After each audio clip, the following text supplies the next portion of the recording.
Into corner number 1, Brian Obey away with the lead. One car around, what a save! 2 big saves there as the 4 and the 7B Bug both kind of went for a little four-wheel drift, but both drivers able to hang on to it. We stay green on the opening lap. Around 4, the lead of the opening lap, that is Brian Obey in the 5 machine. Chasing him down into 1 and 2, Ryan Hiller is up to the second spot as Dave Winiger dips it over the edge there, goes a little too high.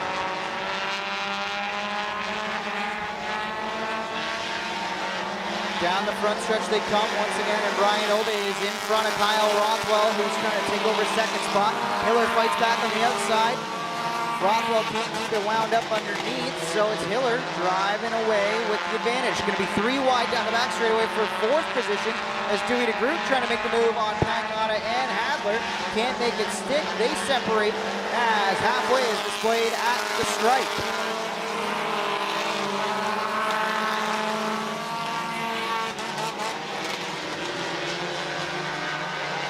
Brian Obey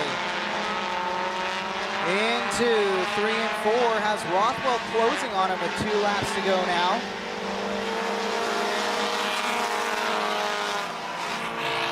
Rothwell having a look to the outside. Doesn't seem like that car's performing on the entry of the corner, but he gets a great drive off, and that's where he really makes up ground on Obey. They're going to be coming around to the white flag. This is the second to last time through 3 and 4, and Rothwell's having a look to the inside at the line. It's still Obey out front, and it's Rothwell on the inside. Can't make it stick again into 1 and 2, but he has a little bit of breathing room as Obey leaves the door open downstairs. Down the back straightaway, it's a drag race into 3 and 4. Who's going to lift? Who's going to hang on to that lead? Rothwell doing all he can to stay off of the 5 of Obey, and he'll try to make the pass as well and complete the pass at the stripe. Brian Obey gets the second spot. Ryan Hiller ends up in 3rd. Dewey DeGroot 4th, and Richard Hadler 5th. Kyle Rothwell steals it away in the end, and he is the winner of heat number 1 in that 114 ride. Ben Hornquist making the long trip from Eden, New York in the 25 ride. 9 cars set to go 6 laps in heat number 2. Into corner number 1, it's all Lord as, whoa, hang on to it. Nick Bowman is sideways right in front of championship hopeful Cole Hardy, who is going for that duel on the dirt title, comes into it in 3rd in points, trailing Alex Riley and Ryan Hiller for the top spot. Bowman drops back outside the top 5. Dylan Lord leads lap number 1. It's Lord, Lubeck, another hopeful in that championship chase. A little bit further back, he's just sitting in the 5th spot in the duel on the dirt ODCC point standings. Everybody chasing Dylan Lord. Goulding has gotten the 71 up to the 2nd spot. Hardy trying to follow through as Lubeck washed up the racetrack, and that drops him off the battle for the top, we'll call it 2nd through 4th, I suppose. As Dylan Lord really checking out on the field right now. Sees halfway at the stripe, no pressure, as he's got about a half straightaway advantage in that race truck. Competing amongst the 4 cylinders here at Humberstone. Here comes Hornquist now in the 25, going to try to make the move to the inside of Cole Hardy, a regular from Ransomville Speedway with us tonight. You can see the little alien on the side of his car. He takes over that 3rd spot firmly away from. There's only one car completely sideways and stopped backwards. That's the 43. Chevalier, not sure how he found himself in that situation, but being on the wrong side of a caution early in this one, not good for the 43 machine. Having fun right now, sitting in the 3rd spot as Dylan Lord elects to take the outside lane for this restart. He'll have Rob Goulding to the inside, and Lord gets the jump on Goulding, as does Hardy. Cole Hardy's up to 2nd already on the restart. 3 wide for 3rd spot. John Lubeck almost gets pushed off the racetrack. Bowman still having trouble on entry in the corner. Running down the leader is Cole Hardy, but he's got suddenly a mirror full of the 25 of Hornquist, and Goulding to his inside. White flag waves on the field one more time. Can anybody stop the RDN Appliance 13 truck?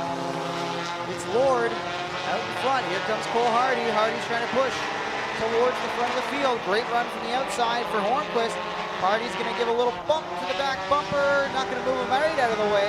But Lord will survive, hang on, and win it over Hardy, Hornquist, and the 71 of Goulding.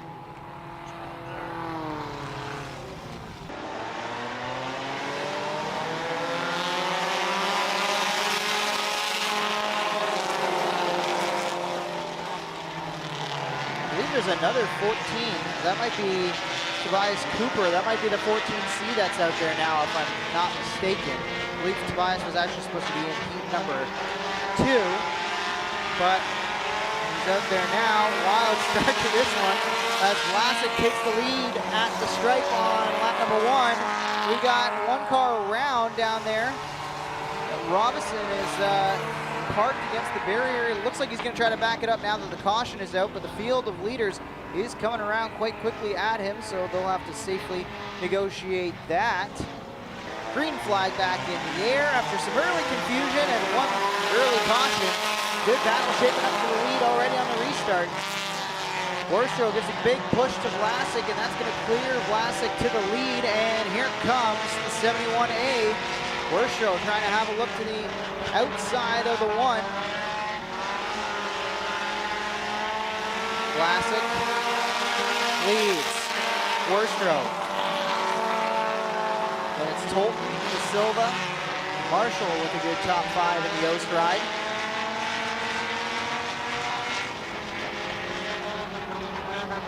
Vlasic continues to pace the field. No threat from behind, but Austin Worstrow is getting worked over by the 1 of Tolton. Tolton having a look to the inside, but Worstrow is doing a good job on the outside to hold his line and drive away with this one right now. James Marshall hangs onto it, gets a little bit sideways. It's about as wrecked as you can get a race car without bringing a caution out. He'll keep it going, and we stay green now with 2 to go. It's Vlasic away from Worstrow. Tolton still trying to have a way back to second spot. Hasn't been able to do on this restart. Sure seems like the bottom line is not as dominant as we've seen it here at Humberstone throughout the year. Might be interesting to see how these sprint cars widen it out throughout the night, and if that bottom side of the racetrack comes in at all. But right now, mini stocks are having a hard time making passes on the inside. As the white flag waves on the back half of the field into 3 and 4 for the final time. Here comes Craig Vlasic. Down the front stretch, he'll take the checker first. Worstrow hangs on over Tolton, and it's De Silva bringing home it, the 0-1 machine in 4th position. And Roger Winfield's gonna hang on for a top 5 in that 67 ride. Green flag is out. On the outside, DeBoer is going to nose ahead into corner number 1. Again, that outside seems to be the advantageous spot, but here comes Dickey fighting back on the inside. The 1A of Ashton Dickey's having a look to the inside through 3 and 4. He'll try to clear to the lead as Alex Riley looks to follow suit in the 17 Vansicle Pet Value Machine. And lap 1 goes to the 1A of Ashton Dickey. Dickey leads, oh, he gets sideways, big save there, and he'll try to come down in front of the field and throw a block as DeBoer and the 17 of Riley almost look like they make contact. Now they're 3 wide for 3rd, Hare has to back out of it, he jumps on the binders. Meanwhile, the 34 of Alway is trying to move his machine forward from the outside. Ashton Dickey leads, Alex Riley in the 17, and it's the 34 of Alway. Down the back straightaway they go. Here comes the 23 of DeBoer.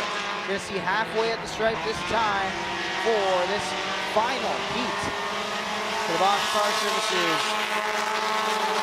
Duel on the Dirt event here for the mini stocks. Appreciate Instapanel supporting the Duel on the Dirt all season long at multiple different racetracks. Of course, Apple Fest last Friday and Saturday up at Brighton were key events for the mini stocks and the Thunder Stocks in their Duel on the Dirt home and combined race events. Down the back straightaway, Riley's trying to close in on Dickey. Ashton Dickey came up just so shy of winning that track championship over at Oshtrukin just a couple weeks back. Mechanical failure kept him from doing so. He is sideways through 1 and 2. It sure seems like 1 and 2 especially are very slick for these mini stock cars. We've seen a couple of drivers almost spin, some actually fully spin out. But coming to the checkers, Riley's not going to get there. Ashton Dickey sideways will hang on to it. Dickey gets the win over Riley, Hare, Trevor DeBoer, and Randy Alway. Chris Crow is from St. Catharines and is in the 196. Rob Murray in the M1. Adam Classification Center in the 41. And Marshall Bellamy out of Blenheim as we've got green flag conditions. And oh, the 25 of the Sargent just got pushed off the racetrack by the 96 of Overholt. Sargent hangs on to it. I believe we might be missing a 13 of Hoffman from this field as Sargent was alongside Overholt for that restart, or for that initial start, I should say. Crow now having issues in the 196 machine. First Crow slides it over the banking. Meanwhile, at the front, the crazy alien Pete Reed trying to clear French to the lead as they've swapped. French now on the outside after starting on the inside row on pole. Pete Reed gonna clear down the back straightaway, and he leads this one. It's Pete Reed, Tyler French, Zach Bleach, Rob Murray at the front of this field. Great looking ride in the 6X for Marshall Bellamy out of Blenheim. And whoa, Overholt loops it in the middle of 1 and 2. We'll see if he can get it going again before the leaders get around. And the race officials call yellow before any opportunity for that happens. So John Overholt brings out her caution on lap number 2. Looks good. I think we are going to go green this time. Yes, we are. Back racing in the Thunderstocks. French around the outside, proving once again that high side's got some speed in it, at least for the restarts. That seems to be the place that you want to be.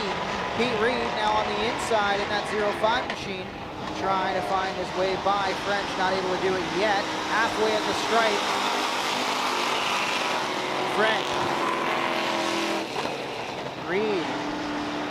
Bleach, Murray, and oh, a couple cars tangling there as the 196, 41 are all involved, as is that great looking 6X ride of Marshall Bellamy. And we've got caution once again as the 6X gets it righted. Plazok's able to get going again, and we'll see if Crow can move it on his own or if he'll need some help from RaceMed and the CAA Niagara crews. Tyler French elects to take the inside. Green flag back in the air. Almost 3 wide as Murray and Bleach got almost to the inside of Pete Reed, but Reed with a head of steam is going to pull back alongside the 0 of French. French down the front stretch will clear Pete Reed in the Castle 05 ride. Reed's going to have another look to the outside. French slides up in front. Oh! Tangling together. They might be stuck together. Murray and Bleach. And Bleach has a flat left front. Rear. It's the left rear that's gone flat as the right front of Murray looks clean. I was wondering if his tire would be flat too from being hooked together like that. But once again, we've got another caution in the Thunderstocks as this series are really struggling to put some clean laps down. French and the 05 of Reed fire off together. French gets the advantage though as they head down the front stretch. Reed kept him honest, but now it seems like the low lane is the place to be as Murray saves it. Plazok jumps on the binders too, he has issues. And it looks like everybody's gonna be able to keep it going and will stay green as Plazok and the 196 both off the pace down the backstretch. The 196 looks like he might just take it to the infield. White flag waves on this now marathon heat number 1. Down the back straightaway for the final time, the 0 of French. Pursued by the 05 of Reed. Reed's gonna sail it in, but can't get alongside. And Tyler French in the Peacemaker 420 ride He'll get the win over Reed.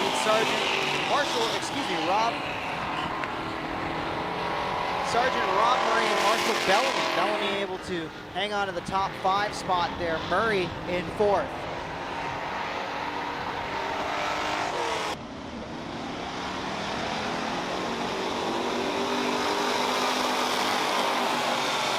Green flag is out, and up the racetrack go the leaders. Bean's gonna fall back and lose 3, 4, 5, 6 spots almost as the 74 keeps running up the racetrack. That opens the door for Justin Ramsey, who's through from 4th to the lead on the opening lap. Ramsey driving away from the 74, the 5, saves it. I don't even know if he made a contact with the inside barrier there. Good save from the 5G of Grant. Grant drops to the back of the field after that near spin. And Ramsey leads lap 2. Ryan Eagle trying to work over the 74 of Lucas. Bailey washed up the racetrack. That car seemingly got tight on him, but he rides in the 4th spot, clear of the 7X of Dave Small. Single file amongst the front 5, as now John Dunn in the 65 gets around the 37J of Bean. Down in the 1 and 2, it's still Ramsey up front. Now the big dog, Ryan Beagle, next to challenge in line. We'll see if he can reel him in as Bailey's trying to work over Lucas in the 74. John Dunn blew it off the high side through 1 and 2, and he'll settle back into the racing groove. But he'll surrender a couple spots after he had some hard work to get up into the top 6. Bailey is clear of the 74. Now Small in the metric car is trying to have a look to the inside of Lucas in the 74. Ramsey out front, then it's Beagle, Bailey, Lucas and Small. Top 3 runners in this one. It wouldn't be a surprise to see any of them win the feature a little later on, as they are widely considered 3 of the very best when it comes to Thunderstomp racing anywhere in Ontario. Justin Ramsey out front right now, in control of this race. 2 laps to go. Beagle and Bailey had an epic duel for the championship at Oshweeken a few weeks back, and Beagle ends up on the wrong side of a tow crew and loses that championship to Bailey. Bailey had to work for it all the way to the end, even with Beagle, as Kyle Wirt was there keeping him honest as well. Final lap here for heat number 2 of the Thunderstomps, and into 3 and 4 for the final time. The 0-3, that is Justin Ramsey. Checkers are going to wave. The APC KV transmission 0-3 ride of Justin Ramsey gets the win. Beagle hangs on to 2nd, then it's Bailey for 3rd. Mike Lucas holds off Dave Small.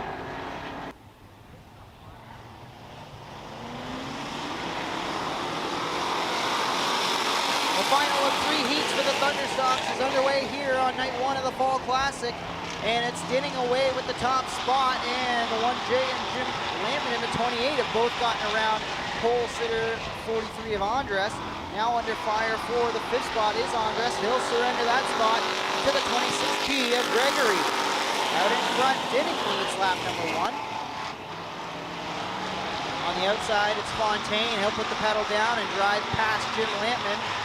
Gregory sits there in 4th, has a look to the outside. Now we'll cut to the inside. Nothing doing there.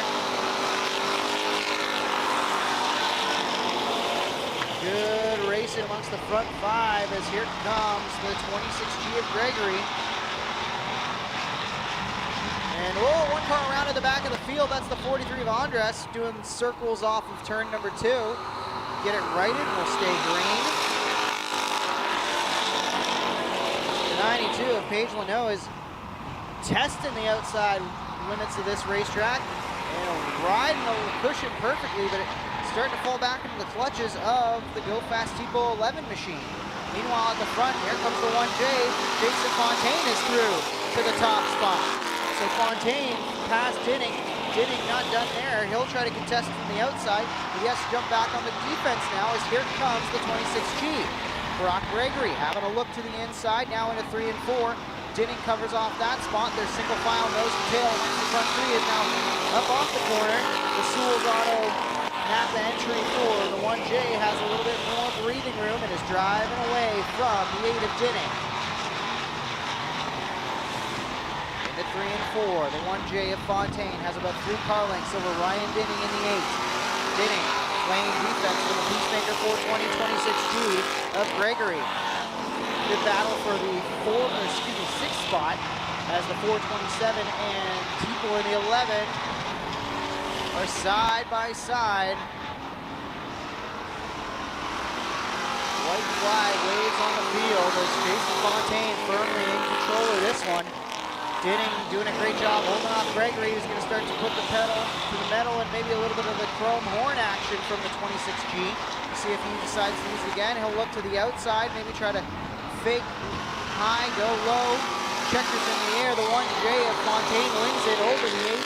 The 26G of Gregory, Jim Lampman in the 28, and Leno brings it home in 5th in the 92 ride.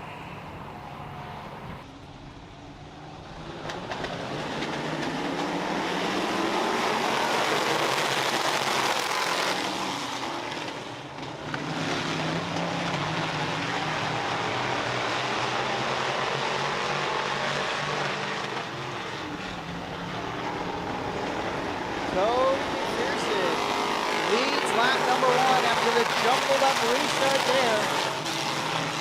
Around the outside, hang on to it. Sharp in the 5, slides off the racetrack and he'll drop to the back of the pack. Cody McPherson with the throwback. Had that out earlier this year at Marysville Speedway. Got the win in it on CAA Wall of Fame night where his dad, Guy McPherson, was elected to the Wall of Fame. And now off the track is the 7 of Dennebriga. Goes from the outside of the front road to the tail end of this field. And everybody chasing Cody McPherson, who is just flying out there right now. They're coming to halfway this time. And there is almost nobody else in this postal code right now. McPherson leads over Billy Bleach Jr. Doug Walsh Jr. having a good run there in the 3rd spot, hanging on to his track position after starting on the pole. Terry Smith is trying to move his way forward. Great battle between Heavy Chevy and the Chad Chevalier 12 ride.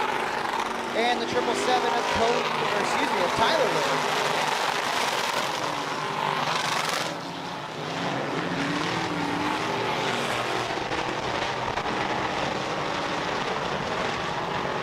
Continuing to pace this field with now 2 laps to go. It's Cody McPherson in the 777.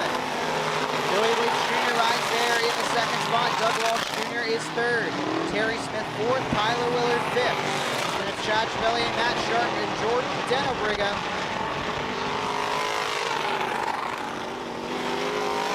One more time around for that throwback 777 ride. The 777X tonight of Cody McPherson.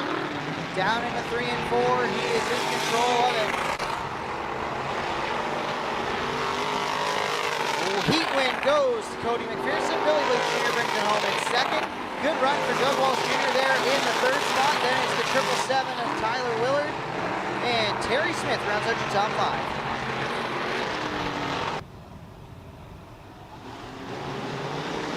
Green flag waves.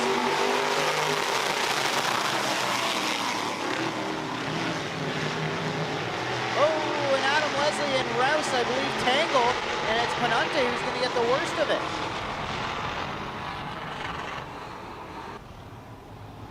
Jeff Panante sees the cone first, and he punches it. Trying to drive away from Mongol J. Mallory. Mallory had a great run in the 20 car. Last time they were out here and clinched the ROC Sportsman Championship with a podium finish. Right now, he's going to surrender a podium spot in heat number 2 to Nelson Mason as the 35 is through to P3. Then it's Panante, McKay, Mason, Mallory, Leslie trying to come back through the field after that incident as Brad Rouse a little bit slideways there in the 185. Mateo Panante, whoa, and Rouse goes all the way around. Not sure what happened there as that car almost turned dead right on him. It's like it just never rotated around. Caution is out and Brad Rouse is parked on the outside of turn number 1.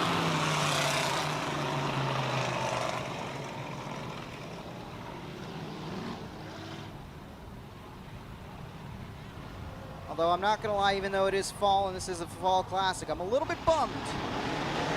They're so dark already. Just makes the stars of this racetrack shine that much more. And right now, Jeff Penante shining the brightest at the front. That Danny Kurz ride is looking good. Out in front, Dan McKay having a solid run as well in the 13M. Nelson Mason trying to put the power down, got a little sideways up off the corner. That brings Jay Mallory back to the fight for third. And Adam Leslie, as they're bouncing off each other, and Brad Rouse is around again. The 185 just jumped on the binders, I think, to avoid incident, and then parked it. And caution is out once again.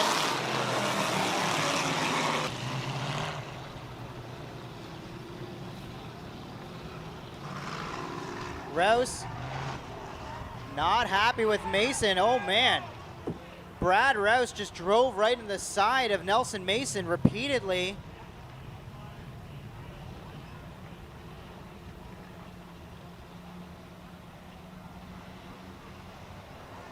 Rouse not getting off the racetrack.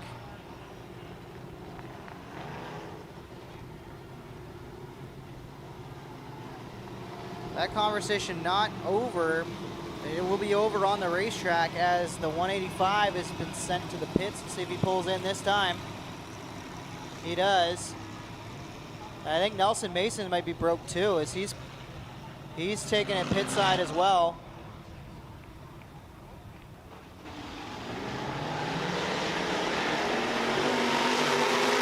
Green flag back in the air.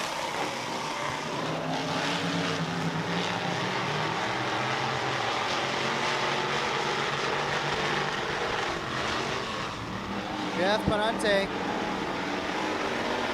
rolling to the front of this field. In control of it. So Mason off with damage. The 185 done from this heat. We'll see if the 185 gets back into it at all for the rest of the night. 2 laps to go. 2 to go.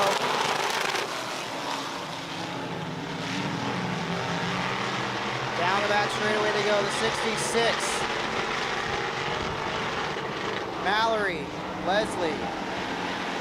Mateo Penante up to 4th now after the contact. Single file amongst the front few cars. Penante driving away. Battles on for second, coming to the stripe. Leslie's gonna steal it away from Mallory. Good race to the checker there. As it's Penante. They'll all start here with a good run in heat number 1. The Action Sprint Tour from the Fall Classic at Humberstone. Way up the racetrack goes the 20 of Miller, and he will drop the lead potentially to Adam Turner, who fired off great in that 9 machine. Al Slate's already, the Polson is already back to 3rd spot. Miller on the outside has the lead on the opening lap. Miller, Turner, Slate, Stratford. Then it's Baker in the 16X. Holding off the 29W right now. Stratford goes to the inside, trying to get past the 2S of Slate. Put the VS39 up to P number 3.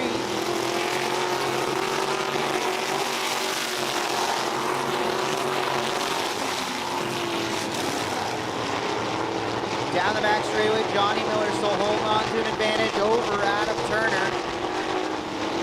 Stratford. Slate closing back in on him as Bowman is still trying to advance through the field. Working over the 29W right now is Mike Bowman, who started last in this one. Will now get past the 29W, and we'll see if in the final 4 laps he can make up any more ground. Now 3 laps to go. It's Miller out front. Turner, Stratford, Slate, Baker, and Bowman.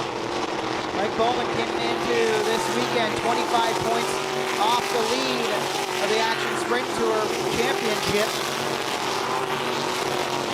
He'll sail it in on the outside and get past the 16 15X with Baker. Baker fights back on the inside as the white flag waves for leader Johnny Miller. In the Osh Weekend Styes Tree Service pony ride. Bowman now clear of the 15X and up to 5th. Doesn't look like he'll be able to advance much further as Al Slade has a comfortable margin on him. And speaking of comfortable margins and comfortable drives, here comes the 20 Osh Weekend machine. Johnny Miller takes the checker in heat number 1 of the Action Sprint Tour here, presented by Piggies. Adam Turner is second, Brent Scrapper is third, Keegan Baker and Al Slate round out your top 5. Or excuse me, Al Slate, Mike Bowman, Keegan Baker 6th.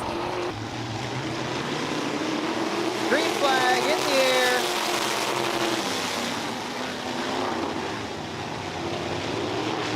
Matt Billings away with the advantage.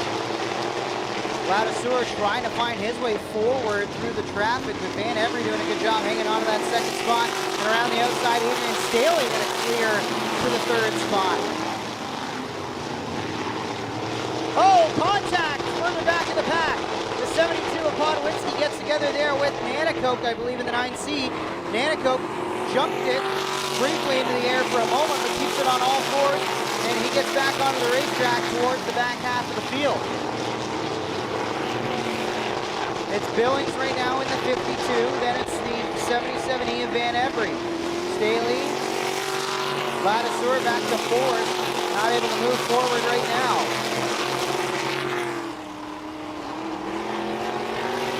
Billings is in control.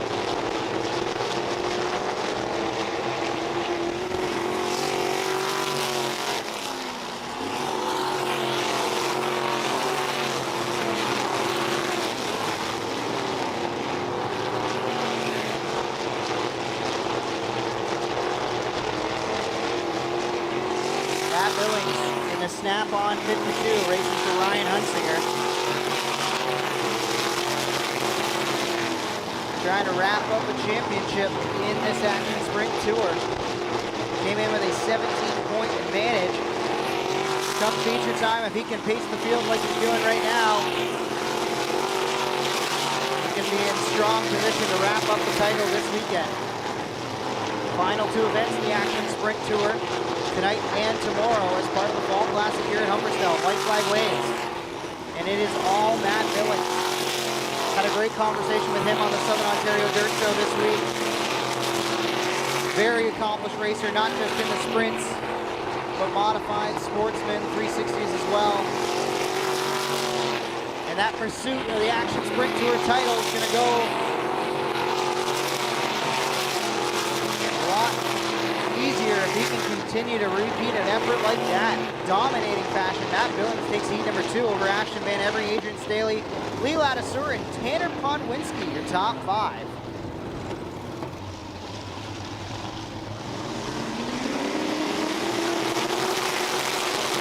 Green flag in the air for the final of 3 heats for the Action Sprint Tour here at Humberstone on Fall Classic night number 1.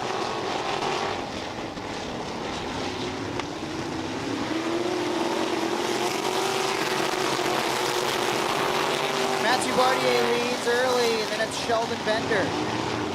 Tyler Willard, John Cadman, single file amongst the front 4. Lance Erskine quickly has moved up to the top 5. He'll try to continue that march forward after starting in 8th. Bardier in control. Then it's Bender, Willard, Cadman, Lance Erskine.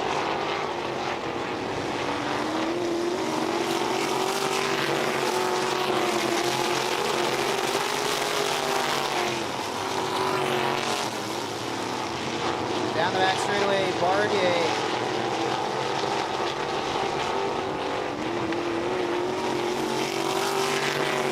Doing a good job driving away from Sheldon Bender, who moved up from the outside of row number 2 up to the 2nd spot early in this one. Tyler Willard under fire from the 71 of Cadman. Will Marsh has been really struggling in that 19M right now. Started on the front row, went backwards early.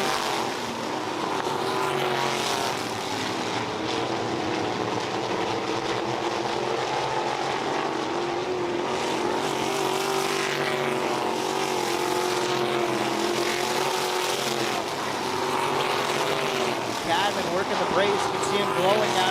number 1 as he tries to chase down Tyler Willard in that 7A ride.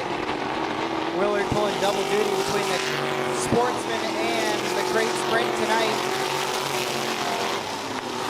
Cadman having a look to the inside, but can't quite get the drive into the corner. He needs to challenge for that 3rd spot. Matthew Bartier is gone, and coming away with the checkers is Real Area 19 and Matthew Bartier. Sheldon Bender brings it home in P2. Willard holds off Cadman for 3rd, and great run from Lance Erskine to finish inside the top 5.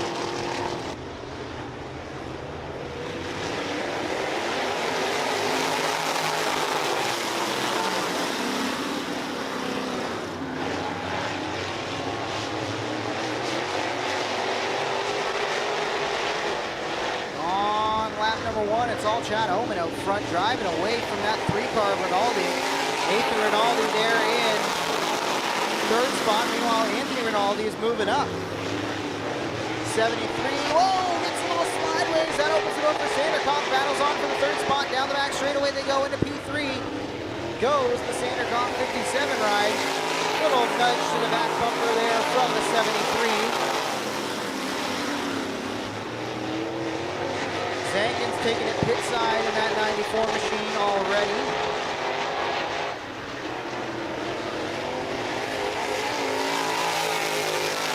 Chad Oman.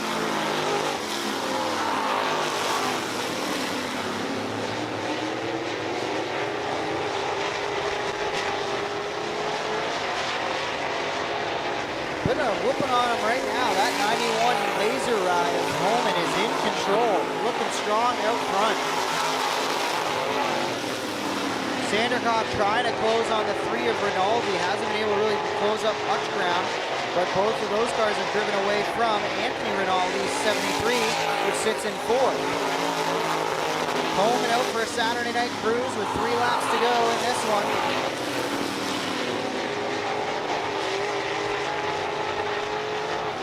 If Sopas can find his way past the 73 Rinaldi, as that might be the tightest battle on the racetrack right now.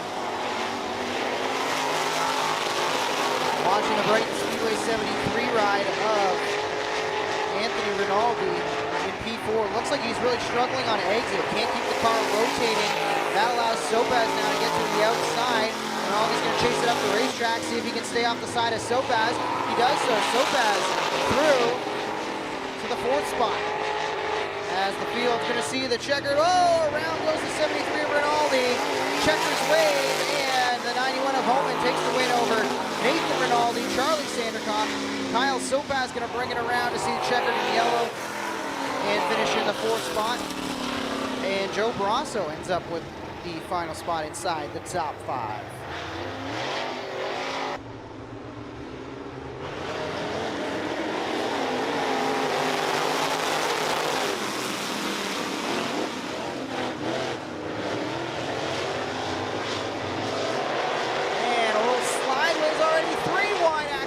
Straightaway. The 5 of Baldwin smartly backs out of that before things get a little too tight. Now Baldwin's going to jump on the binders and loop it. See if he can get going again there.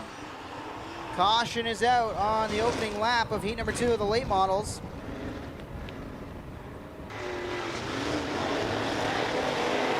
Green flag waves.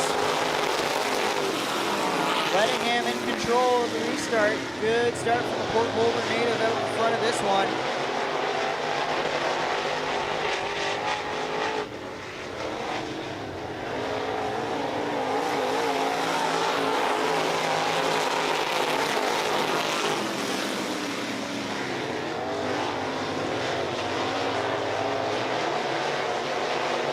Good battle for the 2nd spot as King's trying to find a way past Sanders. Can't do it yet. Now King's going to fall back into the line of fire of John McIntyre. McIntyre has a look to the inside, has to think better of it. Now he's under fire from Brian McDonald. Everybody just keeps kind of stacking up from 2nd on back, while Rob Lettingham is just out there making pace laps on Friday night. Halfway that time by the stripe, and it's all Rob Lettingham out front. Battles on for the 3rd spot now. Is one car around McDonald. the 151 of McDonald, or excuse me, no, that's McIntyre in the 31. Couldn't see the number from my vantage point, but it is the 31 of McIntyre, who loops it, I believe was running 4th at the time of that incident, and we are under yellow once again. One more restart here with 3 laps to go. Lettingham gets the jump. King having a look to the outside. Here comes the 151 of Brian McDonald trying to look for the second spot. He'll take the second spot away from Sanders.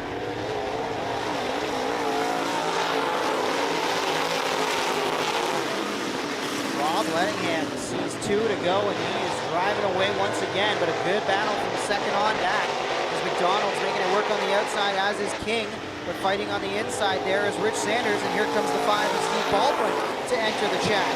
Side by side for the second position. White flag waving on the field. The 21 slides it up the racetrack, and that really kills the momentum of the 89 of King and allows Baldwin back into the picture as he's trying to nose ahead to the 3rd spot.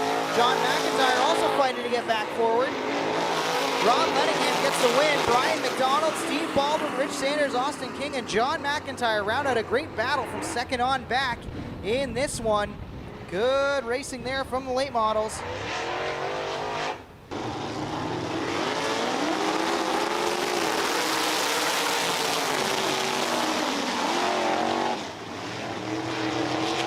Good jump there early from the outside pole sitter, the 14HH. Might be too good as we've got a caution early in this one. Gonna be a no start, we'll call that one back.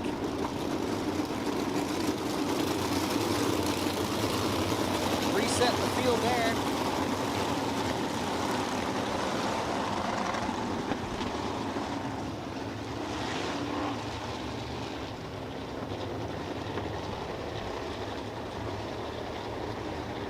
Gonna try this one again.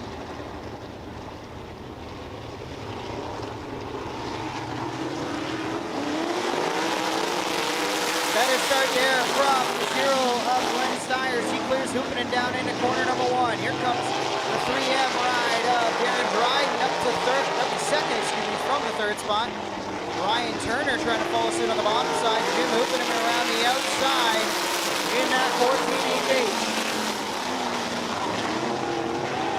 Battle shaping up for the second spot again. The 13 drove it off the high side of 3 and 4 that last time. It stayed under power, and we were able to stay green. As everybody's chasing the off-freaking flyer, Glenn Stiers.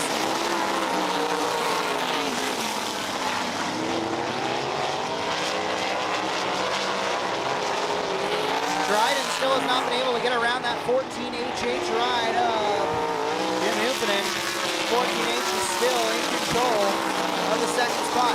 Now Dryden's actually falling back about a car length. He gets through the corner really well, but Hoopinen does a great job pinching them down, especially on entry. You can see it that time through 3 and 4. Both cars wash up the racetrack. They keep fighting like that. Ryan Turner's going to enter the conversation as he closes in the creative edge ride. It's still Stiers up front, then Hoopinen, Dryden, and Turner.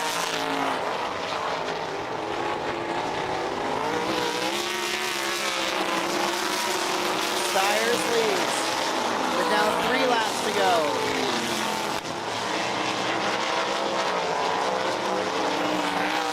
Turner starting to try to wheel in the inside line. He's found a little something down there. He's starting to close on the 12 DD as Dryden has not been able to complete the pass on the 14H of Hoopinen. And here comes Ryan Turner. They're side by side through 3 and 4. Down on the low side, the 15 is Ryan Turner trying to make the move on Dryden.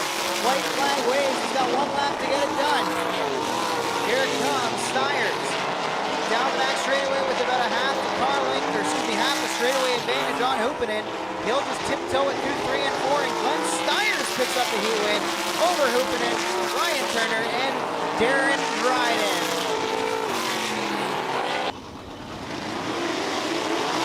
Green flag in the air for heat number 2 of the Southern Ontario Sprints. Around the outside, that is the 87X of Sean Evans. Nick Sheridan trying to hang on to the top spot, can't do it.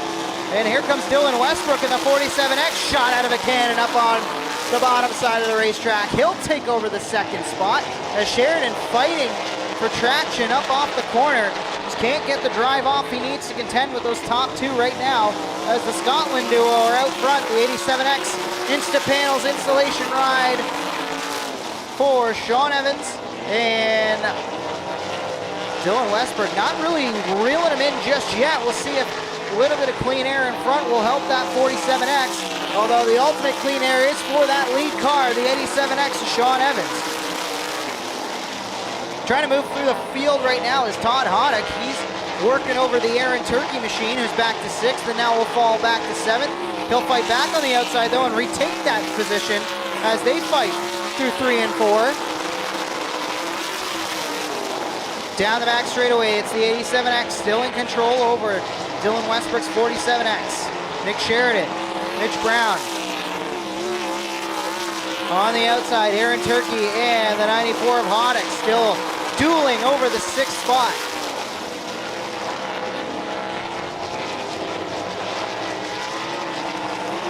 Two laps to go for Sean Evans in the 87X, having a great run out in front right now.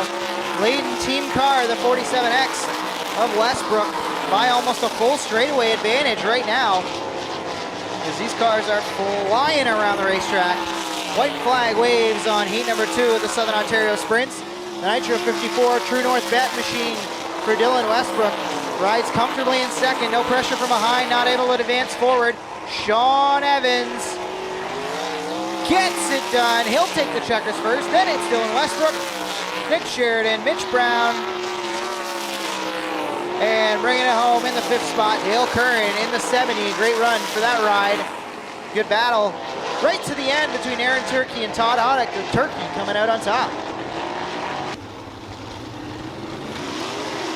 Green flag, bit of a slow start from the 43 car as Christie really got it rolling from the outside line, and the 43 just did not get a good jump. That cost him 4, 5, now maybe 6 spots as Palace is trying to work past Scott Shirk. Meanwhile, out front, two young guns, CJ Christie and Liam Martin, set to duel for the lead of this race. Liam Martin, I made note his performance at Oshweekend for the Northern Sprint Car Nationals a couple weeks ago. Incredibly brave, just bombing it into the corner on the high side. Not much different here tonight at Humberstone, as he really has no fear about waiting until the last moment to try to get that car to turn. Christie doing a good job on the inside, continues to hold the lead as the top two young guns drive away from the rest of the pack. Down the back straightaway, Martin having a look to the outside once again through 3 and 4. Lots of momentum in the corner, but hasn't been able to get the drive off he needs. Bottom side definitely working right now for DJ Christie at the halfway point of this race. We'll see if Martin starts to change up his strategy here.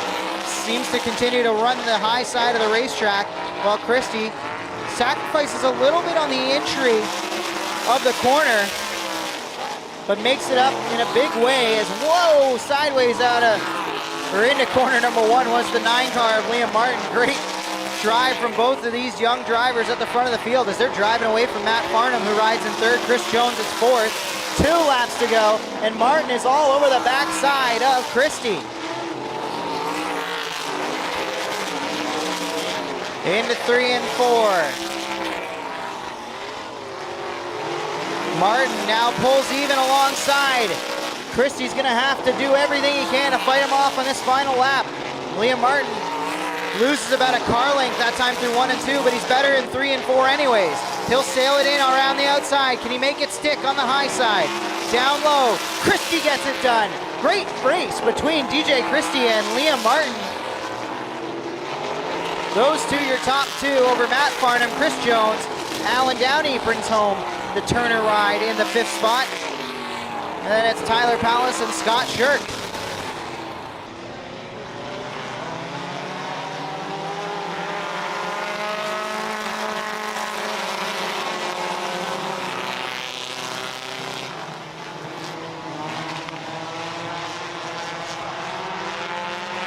JR of McIntyre looked like he was trying to take it pit side, and then just seems like he's trying to get to the back of the field now.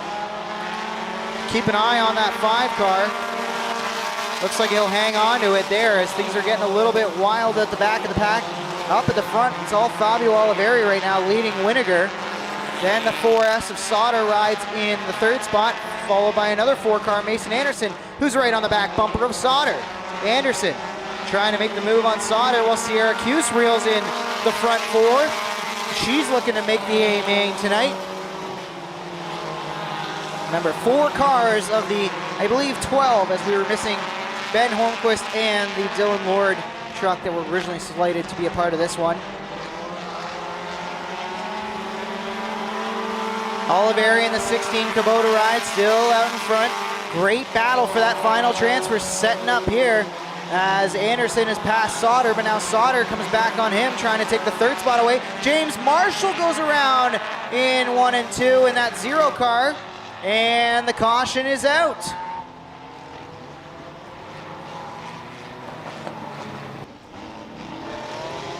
Green flag.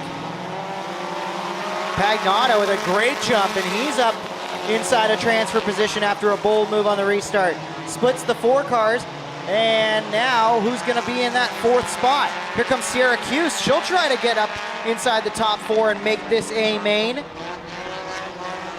Sauter is the real, debris flying off the back of the Anderson machine. A bumper up on the high side of 3 and 4. It looks to be out of the groove mostly for these race cars. I think we're going to leave it green for now as a little plastic sheet work comes off the rear end of the 4 of Anderson. Field's going to see the white flag this time. Oliveri leads, then it's Winiger, Pagnotta.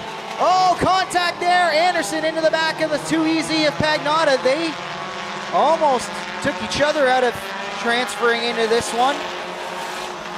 Anderson trying to drive back towards the front, but all he really needs to do is hold off Sierra Cuse and he'll make the show. Checkers in the air, Oliveri wins the B main over Winiger, Pagnotta, and Anderson. Mason Anderson going to the show, as is Pagnotta, Winiger, and Oliveri as a part of being the top 4 in this B main. Zach Bleach, Gord Grant, green flag in the air. B-main time in the Thunderstocks. The GR Enviro Rail Thunderstocks. Oh, contact early in this one. They're stacking up, going in 1. And everybody looks like they're going to get away cleanly, except for the 26 of Hain. Hain's going to hang on to it. I don't know if he jumped on the brakes to avoid all that contact, but it all started when Dunn and Teeple got together, and that jammed both those drivers up, and you can see the damage on the right front of Teeple and the left rear of that 65 of Dunn. Meanwhile, up front, they're still bouncing off each other as Crow and the 11 of Richardson get together. Zach Bleach is trying to move forward. Oh, and turned around by the 65 is the 11R of Richardson. John Dunn, I don't know if he just drove it in there a little bit too far or if he was trying to get to Richardson, who I believe might have been the 3rd man in that initial contact on the opening lap.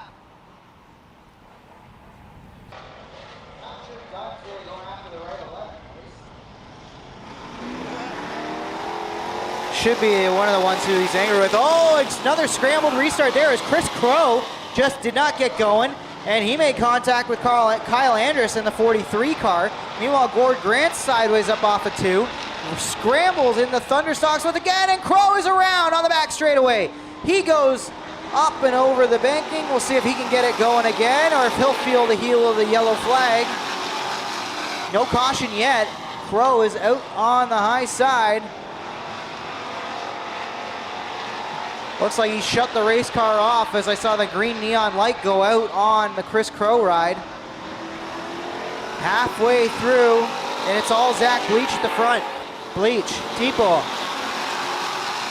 Plazik, and Grant. Top 6 cars going into the A main.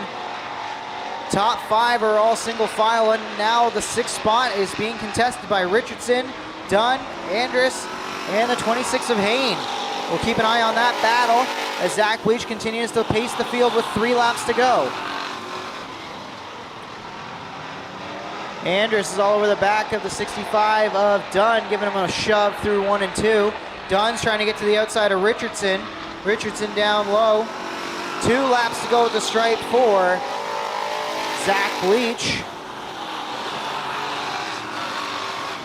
Plazik and Gord Grant are battling for the 3rd spot.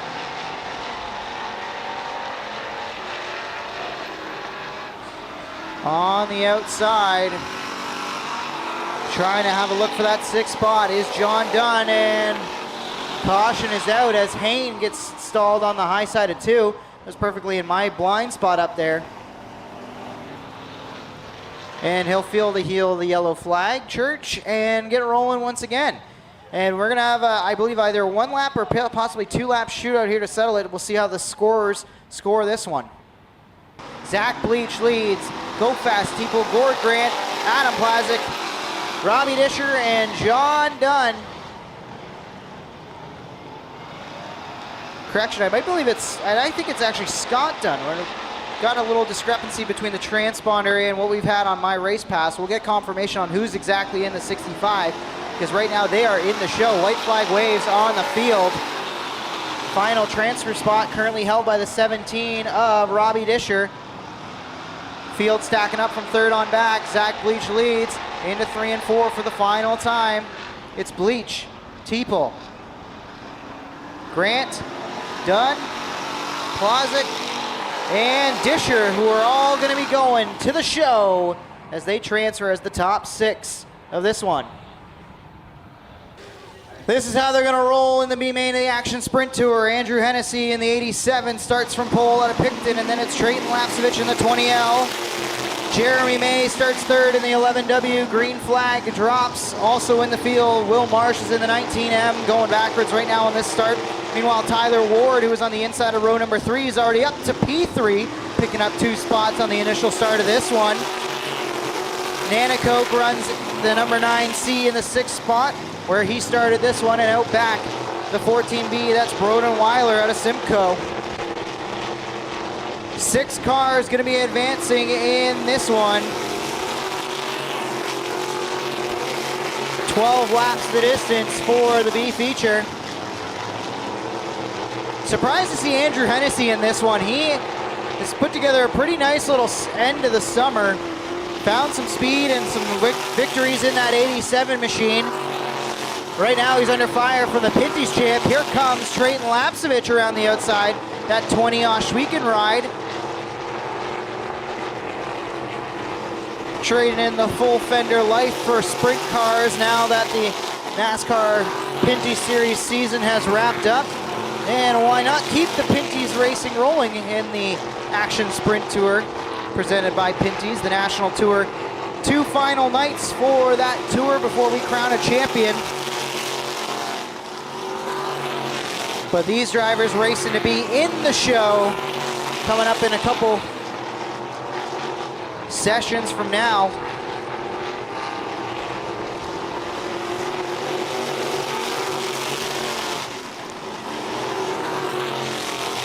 Good battle for the lead, still raging on right now as Lapsevich continues to work the outside of the racetrack. Maybe we'll call it the middle groove, not truly the outside of the racetrack. But right now, Hennessy's starting to click off some solid laps on the low side of the racetrack.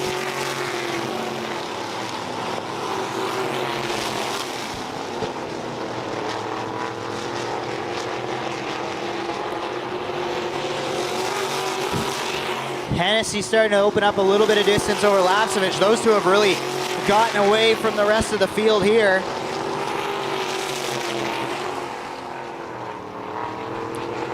Top 2 cars breaking away, 6 advance, so really the battle to keep an eye on is at the back of the pack. The 19M of Will Marsh has the final transfer spot right now, but here comes Broden Weiler in the GSR Oshweekend car, trying to move his way into the A-Main here tonight.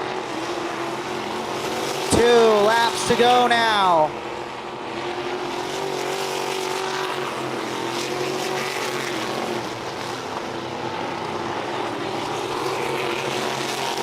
Leaders are going to be coming to the white flag, and Weiler is taking over the final transfer spot as Will Marsh drops off the back of the 14 car.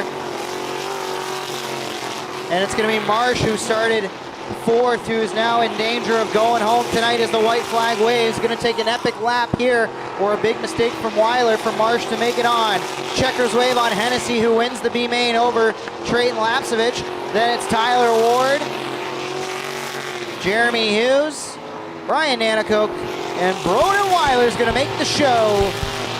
And he is in the final qualifying spot for the Action Sprint Tour National Series event presented by Pinty's. Early man discovered fire, but Quick Wick perfected fire. Quick Wick is the only fire starter that guarantees to start your campfire, wood stove, or fireplace without the need for kindling or paper. Find your nearest Quick Wick retailer at quickwick.com.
Problems before they even take the green flag for the 21H of Brian Hiller, who came into the night second in the championship.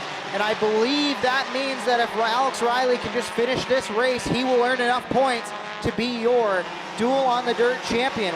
We'll get confirmation of that as we go along through the night. Right now, it's everybody chasing Ashton Dickey, who's out in front. Dickey leads.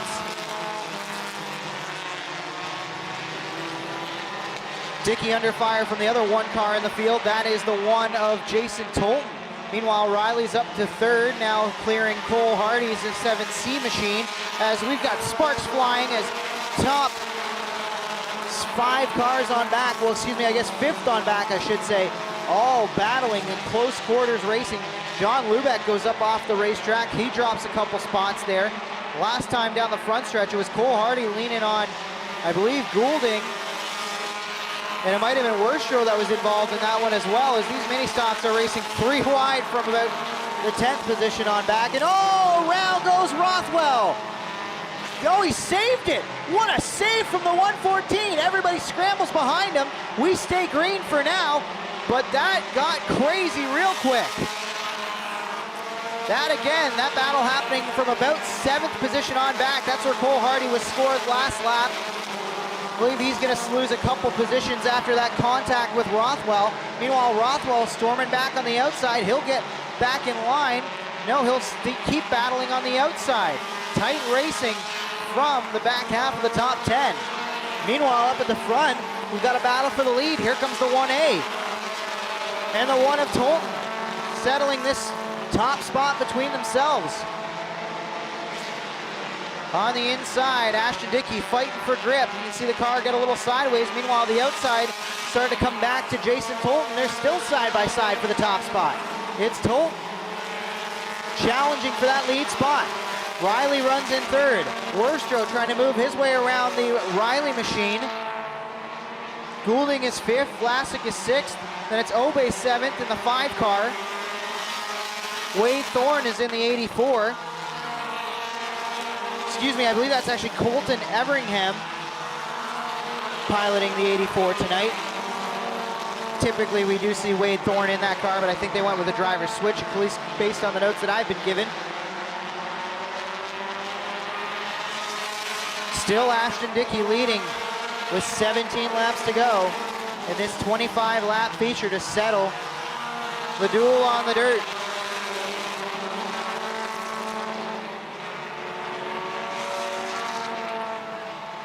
Top 2 cars are really broken away. Worstrow's gotten past Alex Riley, so put the 71W up ahead of Riley, and One car went off on the high side of turn 2, Nick Bowman, but he's out of the way. Enough, not enough. The caution will come out. I believe Bowman tangled with the 67 of Winfield. That's what brings us under yellow, as we've got 9 laps on the board, 16 to go. 9 in, 16 to go as the field comes back to the green flag here with the one car still out in front. Tolton and Dickey have been fighting over the top spot, and they continue to do so on this restart. They're still side by side for the top spot.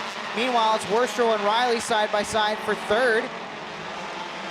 3 wide a little further back in the pack as Rothwell finds himself on the low side of Brian Obey, who's got another 5 car, the 5K of Kenny Hare to his outside.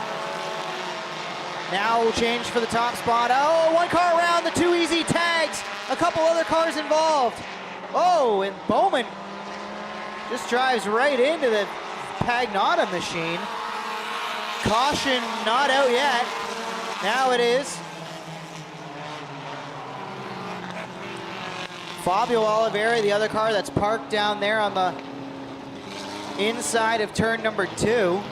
So Pagnotta was the initial car that got sideways, and I'm not sure if he had a little bit of help, but when he turned to try to correct the car and save it, he tagged 2 cars, and Fabio Oliveira ended up going around in that incident. Tolton's going to lead him back to green as the control car. Ashton Dickey on the outside. He'll try to fire and keep pace with that top 1 car of Tolton. Side by side, the field works through 1 and 2. Down the back straightaway they go, and it's Tolton nosing ahead. Here comes Austin Worstrow with a head of steam. He's going to take over the second spot, at least nose ahead briefly, ahead of the 1A of of Ashton Dickey. Worstrow down low in that 71 car.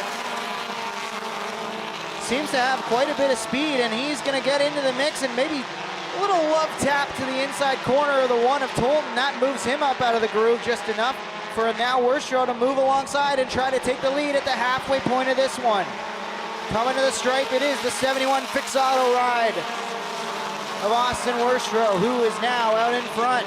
He'll clear up in front of the 2-1 cars, and problems for Alex Riley. He drops back now outside the top 5 as Goulding and the 84 of Everingham up inside the top 5 now, and Vlasic as well is there.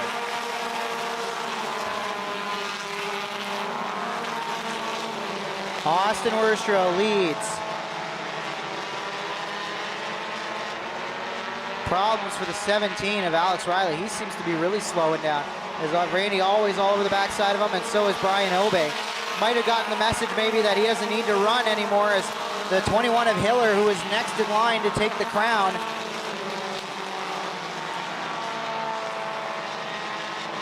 is out of this one. So as they run, I believe Alex Riley is doing enough. I believe he might have a left front down on that inside wheel.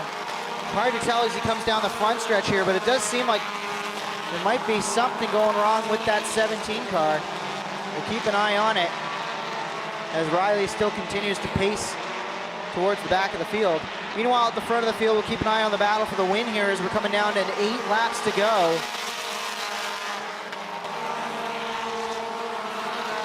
Worstrow leads, then it's Dickey.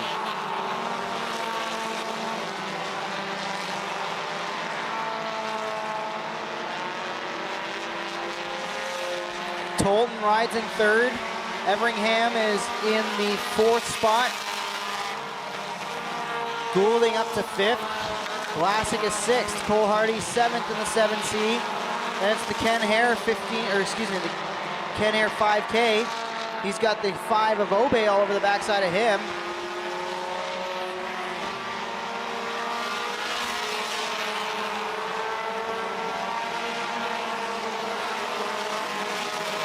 Lap traffic might start to be a factor, as you can see the Nick Bowman ride starting to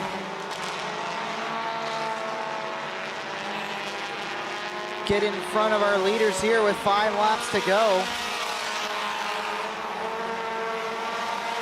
Trying to do some mental math as Alex Riley has dropped to the tail of this field. I'm pretty sure that left front is flat on that race car, and that's what's really slowed his momentum and his pace. And I do believe that puts him in jeopardy here of losing this title. as Cole Hardy was 17 points back. And the Riley 17 machine is taking it pit side now with the left front flat. That might be enough for Cole Hardy to steal the championship. I don't want to speak ahead of turn. I'm not sure how the point standings really work in the ODCC and how many points are awarded per race. We'll try to get those numbers for you. But right now, trouble for the front leaders of the Duel on the Dirt Insta-Panels Challenge for these mini stocks. Coming to 2 to go this time, and oh, contact! Holton and Dickey are hooked together, and that opens the door for the 84. Here comes Everingham up to the second spot. Those one cars just cannot get separated. Now almost literally couldn't get separated that time through 3 and 4. Out in front, oh, cars tangling. And it is the 1A that goes around in front of the top 10. Ashton Dickey loops it. And Tolton in the 1, done for the night. He's being parked by race officials for turning the 1A of Ashton Dickey inside the top 5.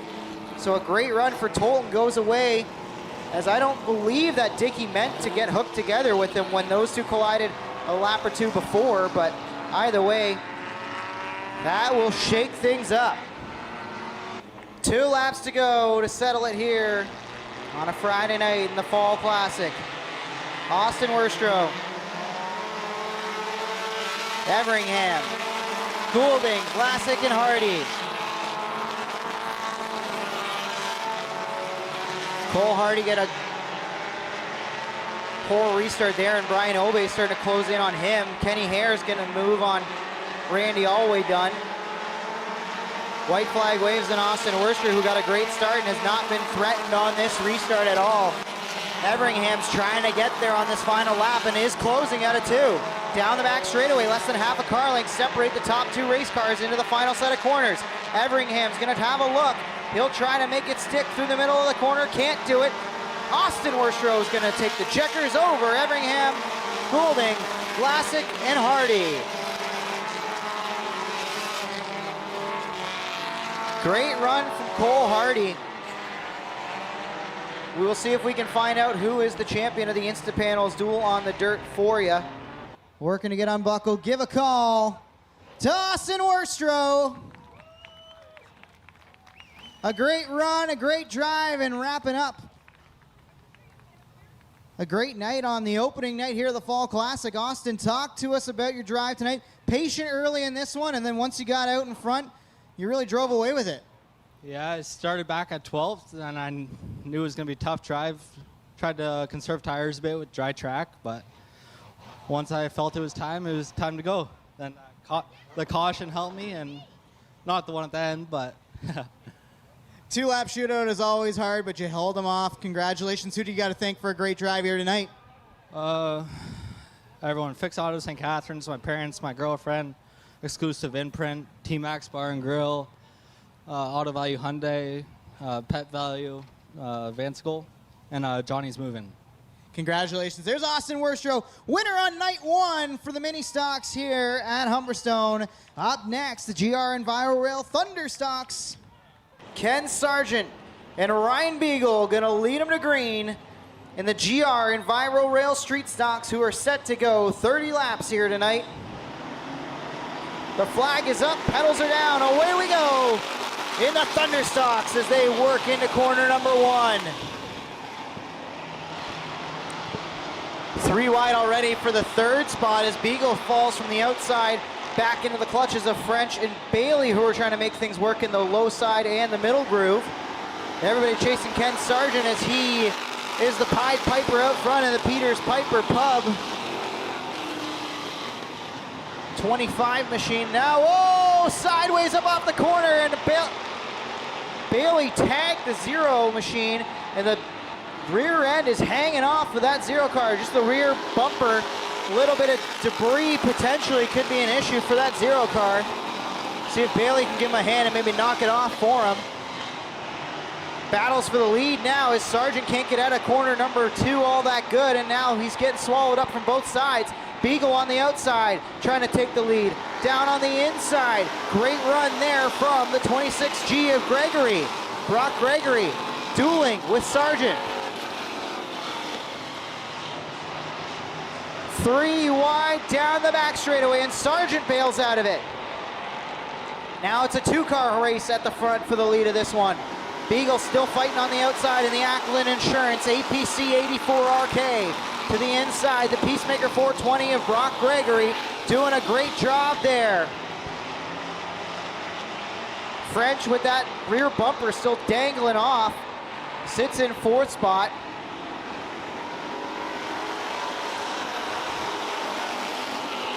Might not actually be the back bumper, I believe it might be the front end of Bailey's car.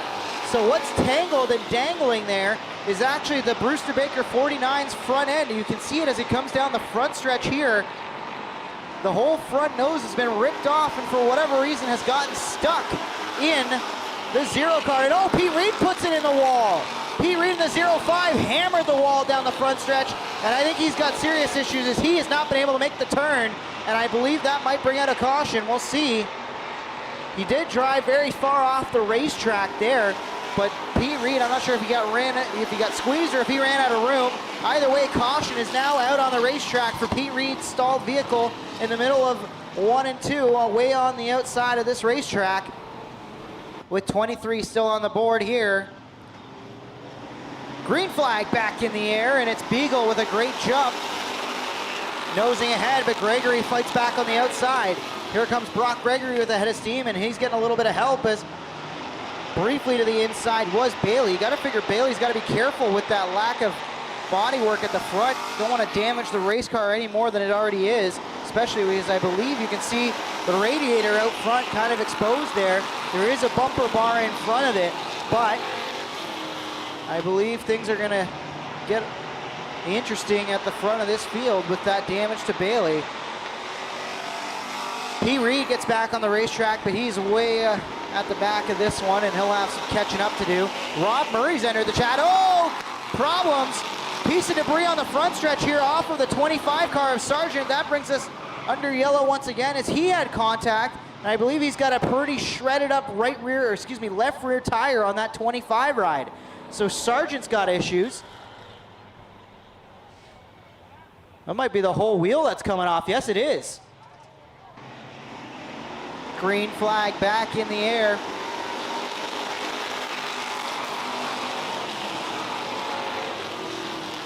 Just lost the 6X, I believe. He took it in pit side that last caution period. Meanwhile, Rob Murray's making moves at the front. He's trying to take over the 3rd spot. He's wedged underneath the 26G. They'll both get past Bailey's 49 machine, which is wounded on the front end there. And up at the front, change for the lead as Tyler French goes around the 84RK of Beagle. It's French, Beagle, Murray now to 3rd. Here comes Justin Ramsey in the 03 machine. Ramsey working underneath Bailey. Side by side for the 4th position. Bailey's relegated to the outside. Gregory also sliding back in this one as he's lost a spot to Jason Fontaine now, as Fontaine is through.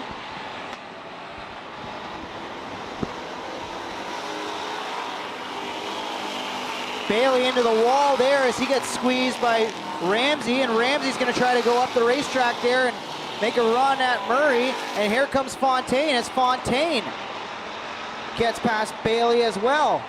Bailey got squeezed by Ramsey that last time into the wall. And the wounded 49 Brewster Baker ride picks up a few more bumps and bruises. Meanwhile, at the front of the field, Tyler French is driving away from Ryan Beagle right now. Beagle out front early in this one, now has to get on the offense again as Tyler French doing a good job playing defense from the big dog. Murray comfortably there in the 3rd spot. Ramsey trying to move his way forward. Bailey advancing back on as now Fontaine's going to wedge his way to the inside of that 03. Here comes the halfway point of this one. Fontaine and Ramsey get together as Ramsey getting bounced around himself now, and Bailey is back by both of them. Top 2 cars running away with it, and Brock Gregory's got a problem. He's off the pace down the front stretch. Caution flag will wave for the 420 Peacemaker 26G of Brock Gregory, who another driver who was up front early in this one now finds himself off the pace. Appears that all 4 tires are up on that race car. I can't see a flat from my vantage point, so we'll have to see if he's able to continue on or if that is a terminal issue for the 26G. French has control of the restart, elects to take the bottom side of the racetrack. Then it's Beagle, Murray in the M1, Bailey in the 49, Ramsey in the 03, the 1J of Fontaine. Green flag back in the air once again. Good start there from Murray, who's gotten to the inside of the big dog, and he'll challenge for the second position. Meanwhile, Ramsey and Bailey find themselves dueling once again.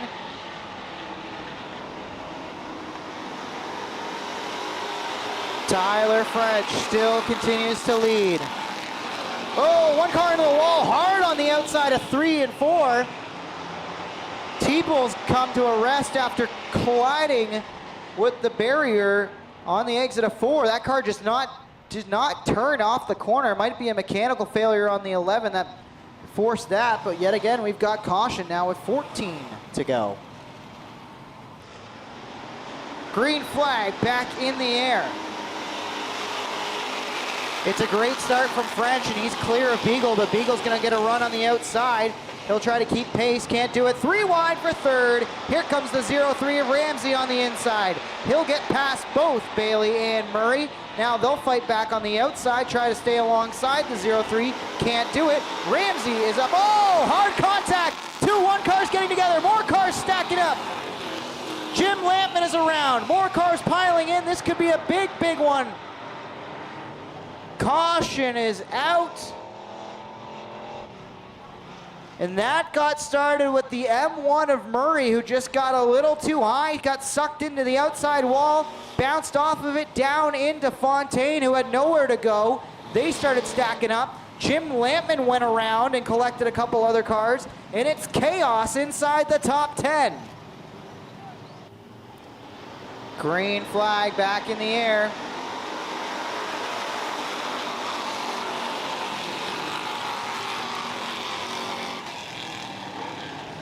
Tighter restart that time as the field works through 1 and 2.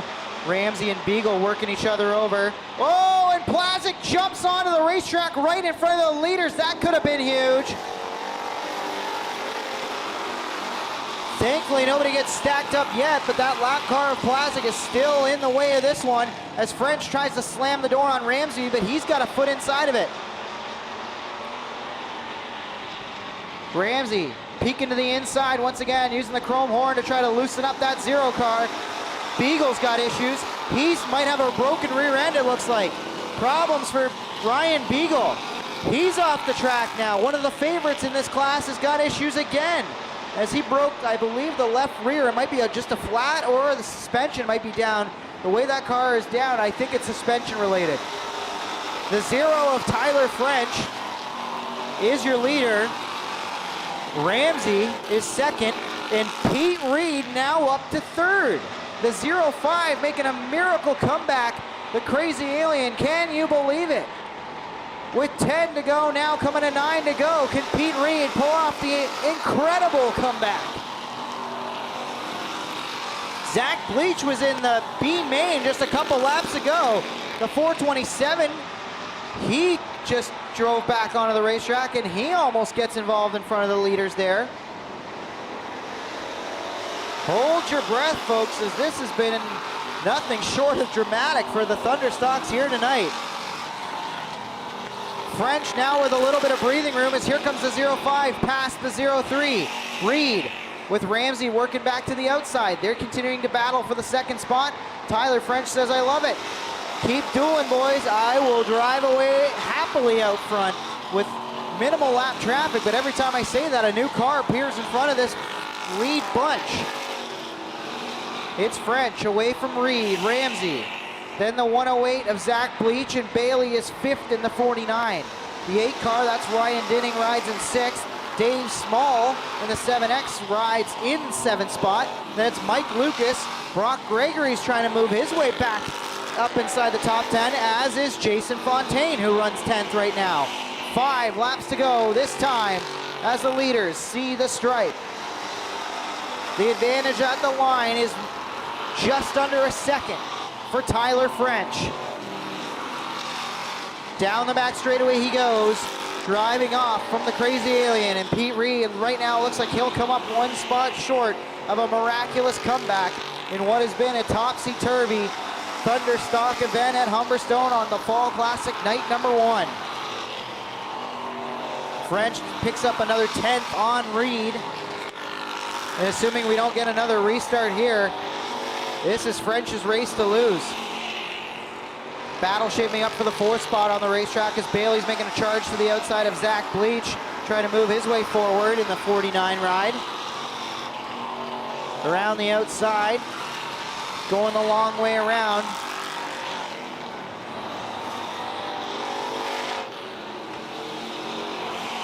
And it's 2 laps to go for Tyler French.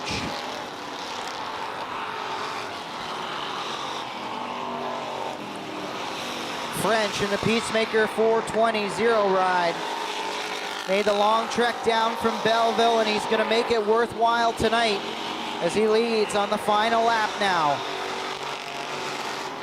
Picks up, actually loses a little bit of time there to Pete Reed, but not enough to really jeopardize this race, at least right now.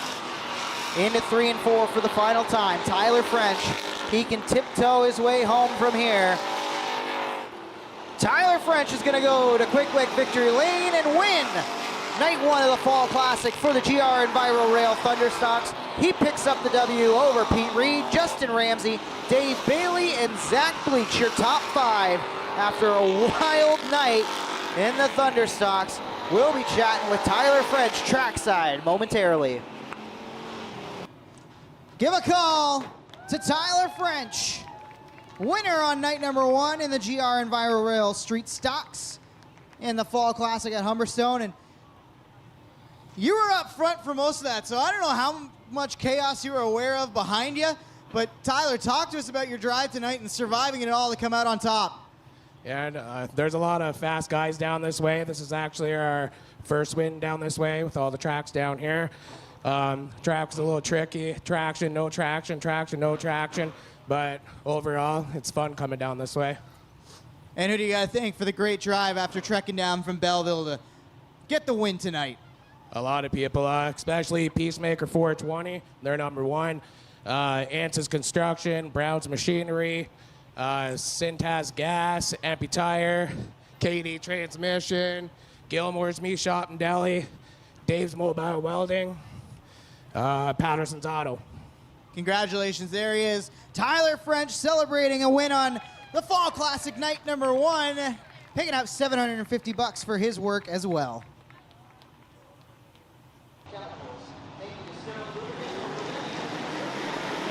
Flag is up, pedals are down, away we go. And the 49 did not get going at all, and he's already dropped more than a few spots. The 13M, he's got issues. He's up off the racetrack, as he might have got a little help from the 49, who had a dancing rear end on that restart. Couldn't put the power down, and the field is jammed up. Mongrel, Jay Mallory's involved with Sharp. That stacked Mason up behind him. Utter chaos in the Sportsman to start, but everybody's chasing Jeff Benante. The pole sitter gets away cleanly, and thankfully, we are still green early in this one.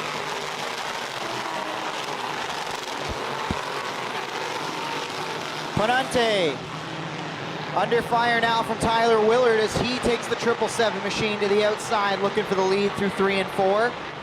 Willard upstairs. Penante down low. Speaking of Penante, there's Mateo Penante in the 99 Junior. He's trying to find his way towards the front of the field. He'll get past Uncle Jeff there with a good move underneath.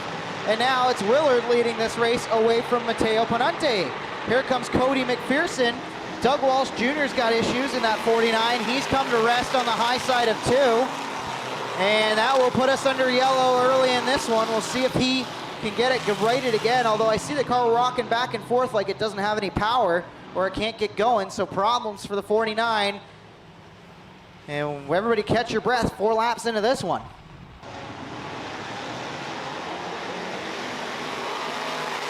Green flag in the air.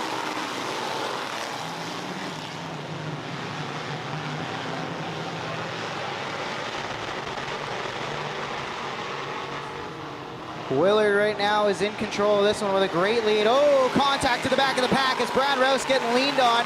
He got squeezed on the low side, and it's Billy Bleach who's going to lose all the positions as Jay Mallory was in the middle of that sandwich between the 185 and the 108. Nobody given any room tonight in these Sportsmen. And Adam Leslie's going to go around and into the infield in the Sterling Lubricants ride. Couldn't tell if he had any help there or not, but I believe that was by himself, so just a rare mistake for the 15. Looks like flat left front for the Leslie 15 ride. And he's not going to get a roll, so the caution is out. Flat left front is indeed the case. That I don't know if that happened before or after the fact for Leslie.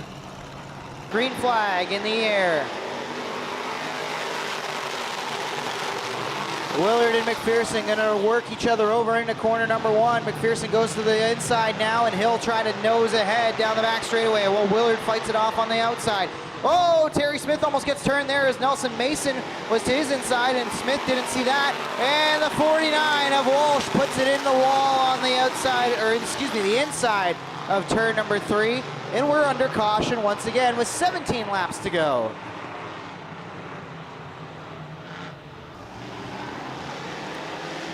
Green flag back in the air, still no Cody McPherson. He's gonna try to hammer it through the pits here and get back out, maybe stay on the lead lap. Or at least get back out there to be the lucky dog position should we get another yellow, which could be right now as, oh, they are 3 wide and oh, they're all tangling. There it is, everybody piles in at the back. I saw that coming. These drivers have absolutely zero give and take out there tonight.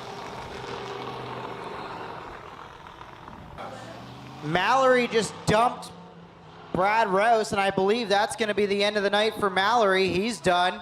Green flag back in the air. And we'll see if we can get some green flag laps clicked off now as they're still beating and banging into corner number 1. Matt Sharp all over the back of Bleach. That stacked him up for a moment. Here comes Cody McPherson trying to move his way forward. He picks up 2 spots. Willard still leads over Chevalier. Great battle for the 3rd spot, shaping up between Mason, who's trying to work around the outside. He'll take the high side through 1 and 2, and out in front of Mateo Panunta he goes. Now Chevalier putting pressure on Willard for the lead of this race. Willard, Chevalier, Mason, Panunta, Smith, your top 5. Cody McPherson's picked up another couple spots since the restart. He's trying to move his way up inside the top 5. Battles on for the lead. Willard has it. Chevalier wants it. They're side by side down the back straightaway. They're going to be coming to the halfway point of this one this time. On the inside, Chad Chevalier tries to put the power down in the Rick's delivery. Number 12 ride. Meanwhile, the Willard 777 is still working to the outside, and he'll finally surrender that lead as the inside prevails for Chad Chevalier. Cody McPherson now up to 6th, and he has single file cars in front of him. We'll see if he can run them down in the final 11 laps of this race. Now, problem for Nelson Mason. He's off the pace and looks like he's going to take it pit side, as that car's not working right as far as Mason can tell. So he's out of it. That's 1 less spot, 1 less car for McPherson to make up. 10 laps to go. Chad Chevalier out front. Then it's Tyler Willard, Mateo Panunta, Terry Smith, and now here comes Cody McPherson trying to steal the 4th spot away from Terry Smith.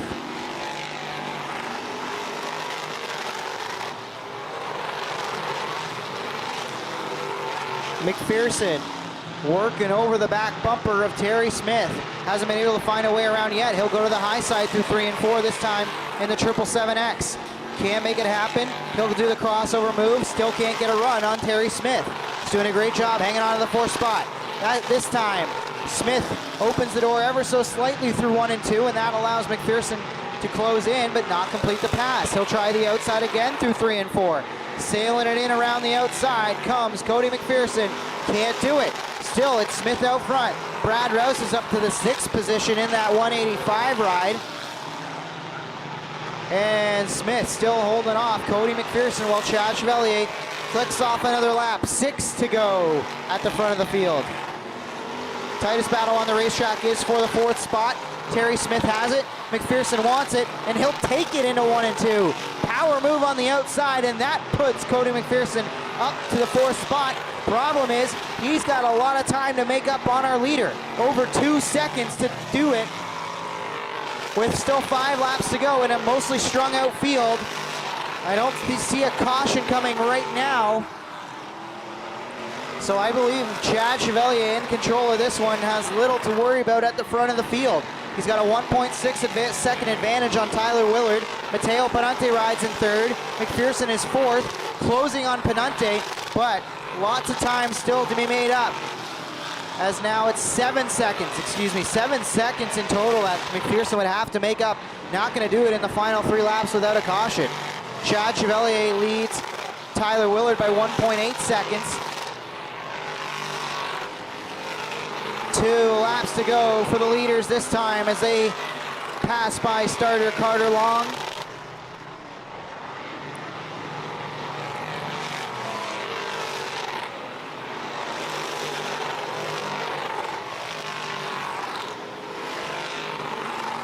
One more time around for Heavy Chevy, Chad Chevalier. Dodged the mess in front of him all night, kept his nose clean, drove up from the inside of row number 6, and for the final time out of 3 and 4, here comes Heavy Chevy to take the checkers in the Sterling Lubricants Dirt Car Sportsman on night 1 of the Fall Classic here at Humberstone.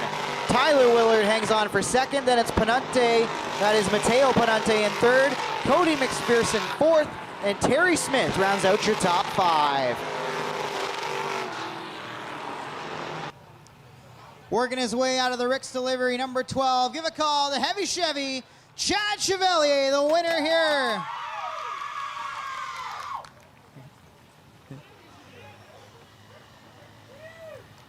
Big win for Heavy Chevy in what was a very chaotic feature event. Somehow you kept your nose clean through all of it, coming from the inside of row number 6. Talk to us about the drive and hanging on to get the win. Yeah, it was a good race. Cody got a flat there. Tyler, we had a good race going, but bottom was the place to be. My car was really hooked up tonight, and just got to thank all my guys. Worked hard on it, and all my sponsors. It's a good racetrack tonight, and can't wait till tomorrow. Can't wait till tomorrow. Who do you got to thank for the drive tonight, though? I got to thank Rick's Delivery, Bill's Toyota, Paul and Brenda Williamson, Bob Stainemon Auto and Truck, my wife, all my fans here, my daughter and all her friends, my crew, and Humberstone Speedway for a hell of a show tonight. Congratulations. There he is, Heavy Chevy, a winner on night 1 of the Fall Classic in the Sportsman. Flag is up, pedals are down, away we go in the Action Sprint Tour.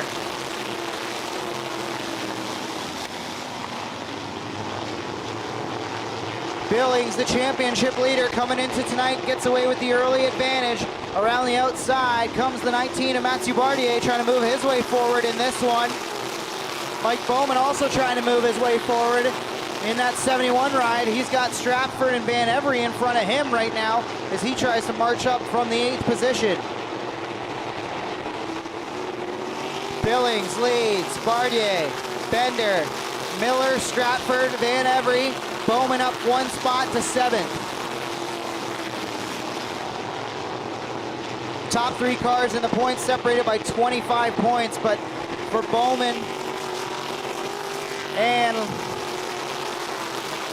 Ladisseur, you do not want to see that 52 of Billings out front.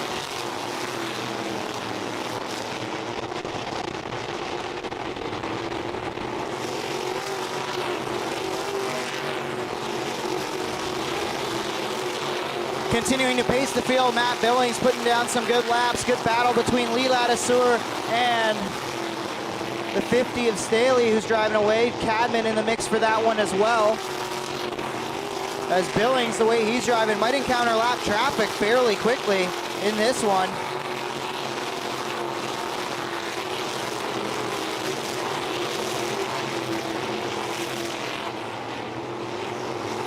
Here's Billings down the front stretch with a solid run ahead of Bardier. Bowman's gotten past Van Every, who's continuing to have a solid second season in these crate sprints, at least as a full-timer. Good battle shaping up between Bender and Stratford. We'll keep an eye on that, as Stratford follows right in the tire tracks on the entry to corner one. Off of two, he slides up the racetrack just ever so slightly. And they're still side by side for that third spot as Stratford around the outside takes the spot away. Give P3 to the BS39. Now it's Billings starting to catch the back of the field. He'll have the 14 of Weiler as the first car he has to put down a lap. Then it's Bardier, Stratford. Bowman's gotten around Miller. He'll set his sights on Bender now as here comes Bowman through to the fourth spot. 10 laps in, 15 to go this time as the leaders hit the stripe. Mostly single file amongst the top 10. Billings gets around Weiler. He's going to have Dan Nanakoke and the 11W of May tonight to put down a lap next. And that's actually going to bring the fight to his back bumper as Bardier is closing ever so slightly as lap traffic starting to weigh on Billings. We'll see. Last time by it was just over 2 seconds that were separating them as the lap traffic still not clear for Billings. Bardier picks up about 0.3 of a second that lap, and a big move from the leader. There goes Billings, 3 wide with 2 lap cars on his outside. He'll get clear of them. Halfway at the stripe this time for Matt Billings. Billings looking to get it done and extend his championship lead going into the final night. Bowman and Stratford are side by side for the third spot. Here comes Mike Bowman on the outside. Stratford throws the slider up in front of him. Lap traffic really stacking up second through fourth as now Bardier back towards Stratford. Weiler right in front of Bowman, taking away his line. Can't get around Stratford because of it. 10 laps to go, and it's all Matt Billings out front. Stratford gets sideways, he goes around, and he'll hang on to it, and he'll throw it back in gear and pick it back up. Great driving from Stratford and great driving from Bender, Van Every, and Miller to not get involved in the spin. As we stay green, Mike Bowman is up to P3. Billings, Bardier, Bowman. Matt Billings doing a great job managing lap traffic now, and now has some breathing room ahead of him before he catches Cameron Thompson. Meanwhile, Bardier and Bowman are closing on each other for the second spot. Bowman's gonna slide underneath Bardier and take away the second spot, but Bardier fights back on the outside in that 19 car. Bowman on the inside, continuing to try to work his way forward to try to keep pace with his championship rival, Matt Billings. Billings doing all he needs to do to hang on to this race win as there's now 6 laps to go. Bowman is through to second, and caution is out. Caution is out for 1 car around. I believe that's Stratford who spun on the back straightaway. Tough break for Brett Stratford, who was fast early and now finds himself parked on the exit of 2. Sheldon Bender, green flag in the air.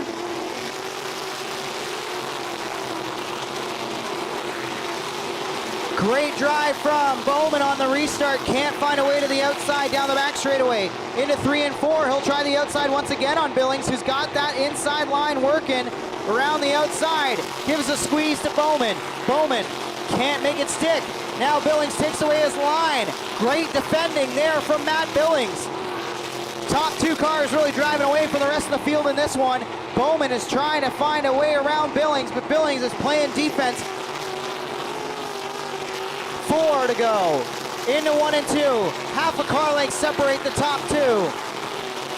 Bowman will go to the outside once again as Billings still continues to work on the inside.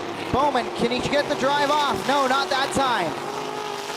He'll try to go back to work on Matt Billings. Two guys who have plenty of experience. Oh, great run off of 2 there as Bowman pulls alongside. Two drivers who have plenty of experience in the slick as these guys have battled in modifieds before. 2 to go, and Bowman, oh, Brett Stratford! Brett Stratford just took Mike Bowman out! Brett Stratford was looking for that! Brett Stratford was going slowly, and he wanted to ruin the race for Mike Bowman. That 360 that happened earlier in the night, Brett Stratford.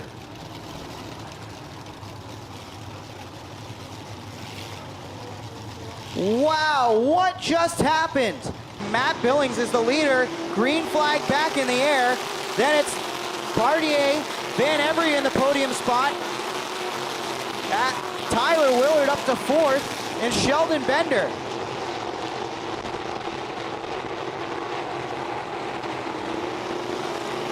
White flag waves on Matt Billings.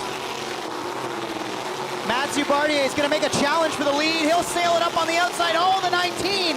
Can't hang on to it. What a drive there from Bardier to make it close in the end. But coming out of 3 and 4, Matt Billings takes the checkered and puts an exclamation point on championship run here tonight. He gets a little bit of help. But going into the final night, Matt Billings has shown that he is truly the contender to beat in the Action Sprint Tour. We'll wait for the official scoring and all the points to settle themselves out. But Matt Billings, congratulations to him because he is in the catbird seat with 1 night to go in the Action Sprint Tour presented by Pinty's. Wow, what a turn of events. There he is, representing Snap-on Tools and Tammy 10 Media, Matt Billings. Matt, a great drive.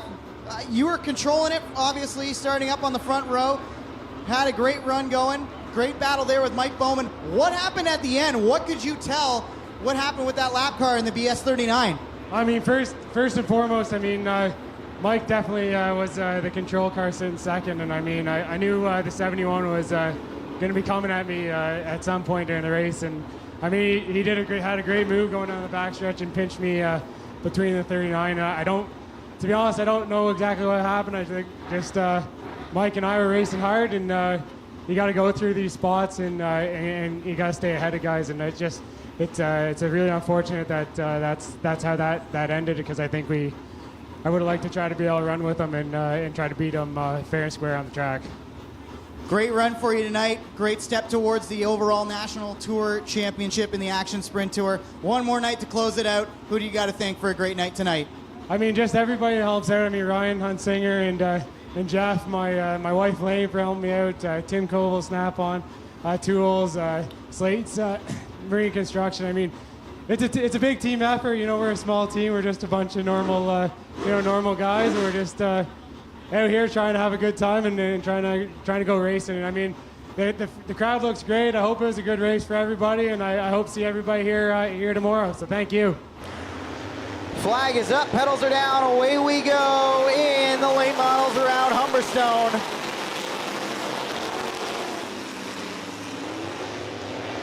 Good battle amongst the front row for the lead on this opening lap. Charlie Sandercock having a look to the outside, trying to get things done. But right now, pole sitter Nathan Rinaldi keeping him honest. Sandercock got the lead at the stripe by a nose, literally. But they're still side by side. Nobody has decided to take advantage of that top spot yet, although Sandercock's got a great run out of 4, and he'll clear Charlie Sandercock to the lead now in the late models early in this one.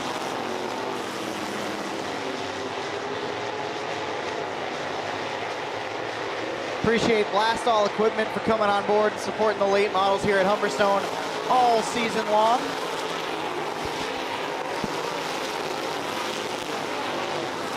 Mostly single file throughout the field, but a good battle shaping up towards the back half of the top 10. Chad Homan moving his way forward. He'll take over the 7th spot from Rich Sanders. Austin King having a look to the inside of Sanders now through 3 and 4. Sandercock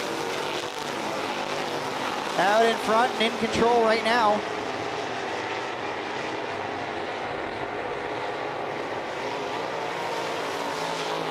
Sandercock from Rinaldi. Lettingham sits there in 3rd. Steve Baldwin, Kyle Sopaz, your top 5. Baldwin trying to move forward. He's inching closer towards the back bumper of Lettingham.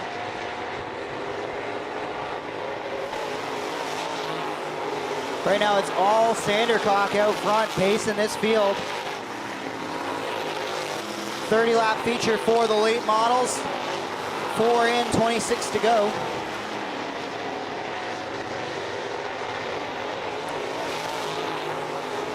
Or excuse me, 7 in, I should say. Now 23 to go.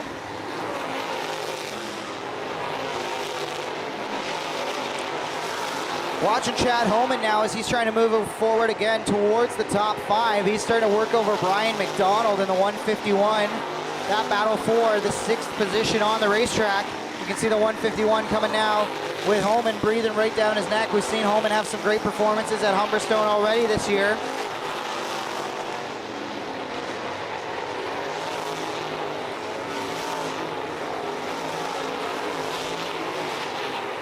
King having a look at Sanders for the 8th position. They're trying to move forward as well in this one. And at the moment, Sandercock enjoying a lead of 1.7 seconds on the 3 of Nathan Rinaldi.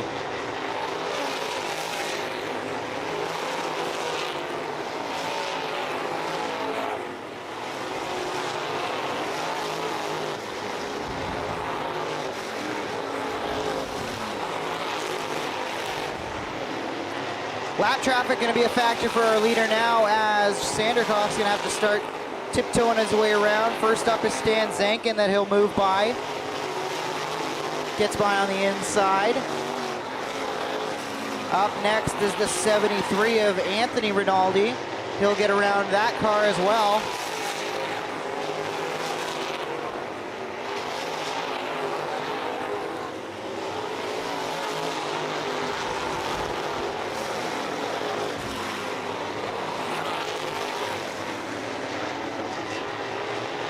Nathan Rinaldi's trying to find his way by lap traffic. He'll get by Anthony Rinaldi, but up next is Stan Zankin. Nathan has actually closed in a little bit on Charlie Sandercock. Lead was down to 1.6 seconds, but that time by as Rinaldi was now the one facing the lap traffic. He goes down and loses 3/10 of the leader, so it's 2.1 seconds. The advantage halfway at the stripe for Charlie Sandercock in a relatively tame feature thus far at Humberstone for the late models.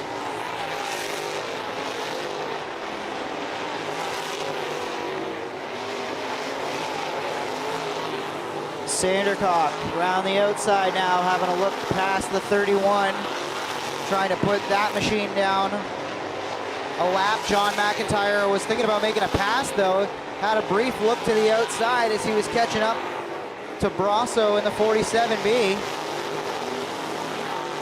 And don't look now, but Rinaldi is closing once again as Nathan Rinaldi's chopped the lead down to 1.4 seconds with 13 to go. So Rinaldi's got pace. It's just a matter of can he use it at the right time and catch Sandercock in a way that will allow him to make the pass. Catching him is obviously going to be one thing, but again, now that the lap traffic is not in the favor of Rinaldi, he loses another 0.5 of a second, and it's back to a 2.1 second advantage. So Sandercock doing a great job managing his lead at the front. Now there's no lap traffic separating these two, and we'll see what Rinaldi can do. This time by, Charlie Sandercock's gonna see 10 to go. 10 laps to go. His lead, 2.7 seconds. So Sandercock actually turned up the wick just a little bit there, picked up another 5/10 or so on second place Rinaldi, as Sandercock has now lapped the 21 of Rich Sanders, who runs in 9th.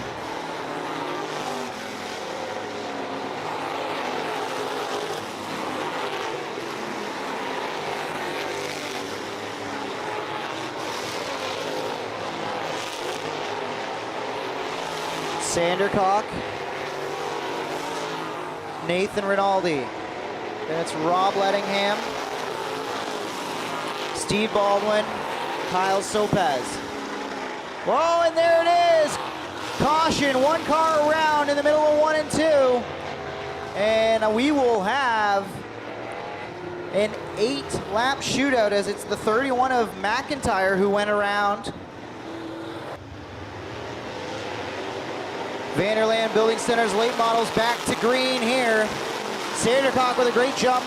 A bit of a chaotic start, and Rob Lettingham's going to lose a couple spots as Homan is through, as is the 5 of Baldwin.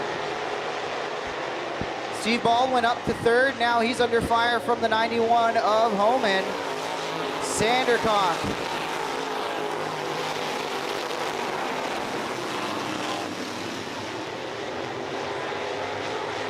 Charlie Sandercock driving away from the 3 of Nathan Rinaldi. Then it's the 91 of Homan, Baldwin, and Rob Lettingham.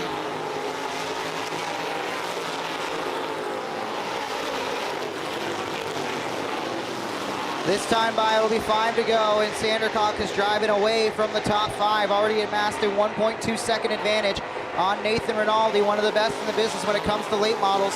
Can pretty much show up anywhere and win in that 57 ride. Picks up another 10th on Rinaldi that time. 4 to go this time for Charlie Sandercock.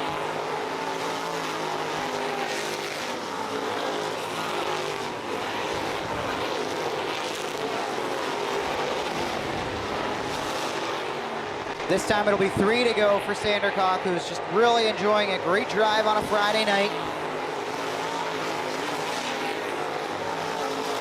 Made the trek down from Trenton, Ontario, making it count tonight. Scorer Carter Long's got the popsicle sticks in the air. 2 laps to go in the late models.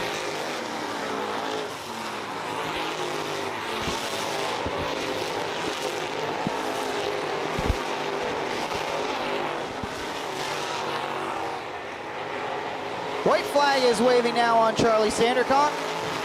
One more time around for that 57 ride to score yet another late model win. Largely uncontested. You give this guy a front row starting spot, he's going to put on a show. And coming out of turn number 4, checkers wave on Charlie Sandercock as he picks up the win here at Humberstone on night 1 of the Fall Classic. It's Sandercock over Nathan Rinaldi, Chad Homan, Rob Lettingham, Steve Baldwin, and Kyle Sopez. And give a call to Charlie Sandercock, who's out of the race car, getting the hat on, grabbing the checkers, and getting on top of it. Had some bad luck the last time he was here at Humberstone. If I remember correctly, put it in the wall, and that really set things back. But tonight it was smooth sailing for the 57. Charlie, come on around and talk to us about an absolutely dominating performance for you in this 57 ride tonight. I got to thank my crew, all those guys, all my sponsors, those guys that work week in and week out on this thing. We've been trying a few things over the last few weeks. It's kind of dialing in, and that's the kind of racetrack we want to make it work good on. So I don't know how far or how far out front or how we were doing, but his car seemed to work pretty good. Absolutely, it was working great tonight. Congratulations, enjoy the win, and welcome back to Victory Lane at Humberstone. 21 Southern Ontario sprint cars set to go. The flag is up, pedals are down, away we go around Humberstone Speedway.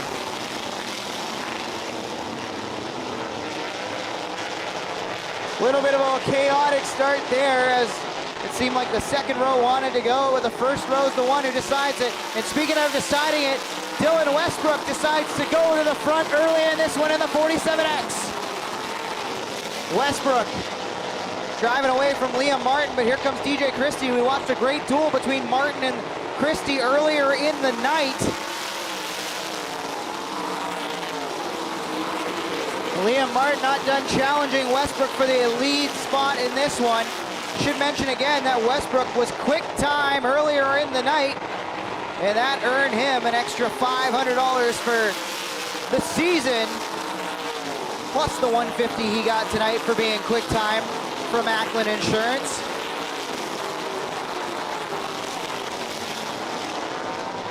Right now, Westbrook is out in front, but hasn't really been able to drive away. Although out of corner number 4 there, he put a great line together and really started to drive away with it.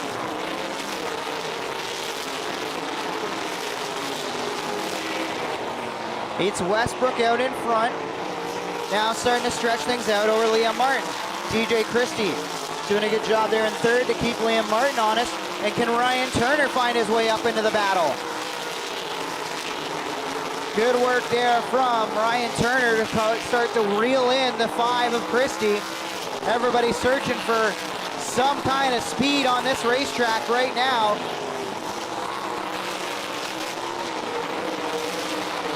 Westbrook out front. Then it's Liam Martin, DJ Christie.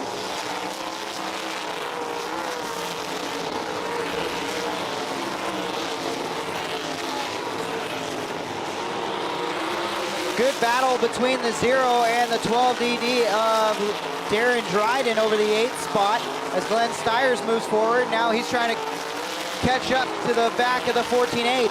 The 13 went for a bit of a spill there as Dale Hunter was off the high side of 3 and 4 that last time. He'll find himself blended back in front of the lead pack as Westbrook has started to lap cars in this one.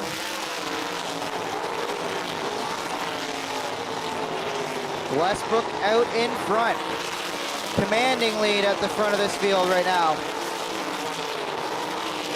10 laps in, 15 to go for Westbrook.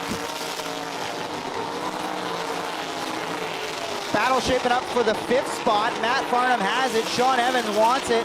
Lap cars in between them. The 7NY down the back straightaway pulls away from the 87X of Evans. Ryan Turner trying to move his way forward with a different line. And what caught my eye off of corner 4, he went almost down, almost into the infield to try to find any drive off of this corner. Tricky number 4. Westbrook's got 2 cars stacked up in front of him. Lap traffic in front. Todd Hoddick and Aaron Turkey both doing their best to stay on the lead lap as we approach halfway this time. Dylan Westbrook in the Nitro 54, True North Bet 47X continues to control the field at the front. It's Westbrook from Martin, Christie, Farnham, Sean Evans.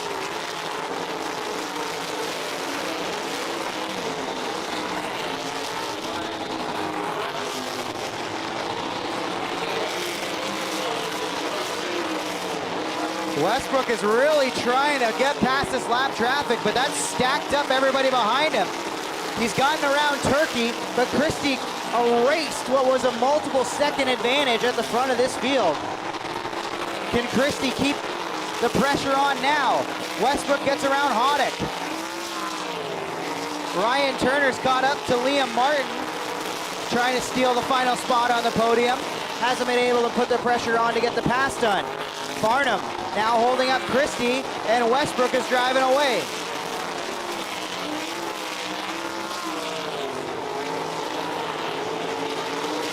Once again, Westbrook finds himself with 2 cars side by side battling for position in front of him, set to go a lap down. Westbrook has an easier time getting by those 2 though, and Christie is still working there. He's within a second of the leader, Westbrook, but hasn't been able to really shape up a pass yet because this lap traffic that Westbrook keeps putting down gets in between them. Now there's no lap cars between them. DJ Christie doing all he can.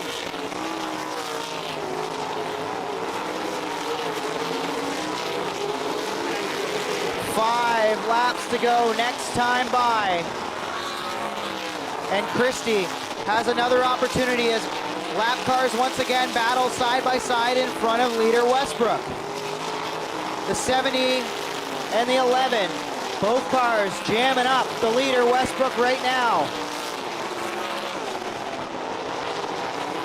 Christie is closing. This is far from over with 4 to go at the stripe this time.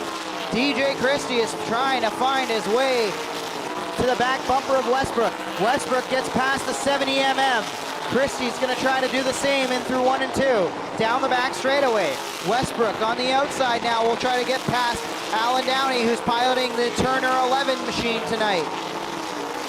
Can't do it this lap, and still, now he does into 1 and 2. 3 laps to go.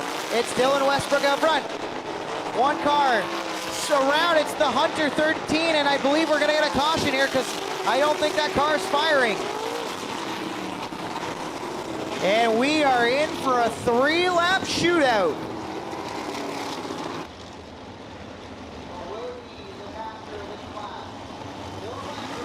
Green flag in the air.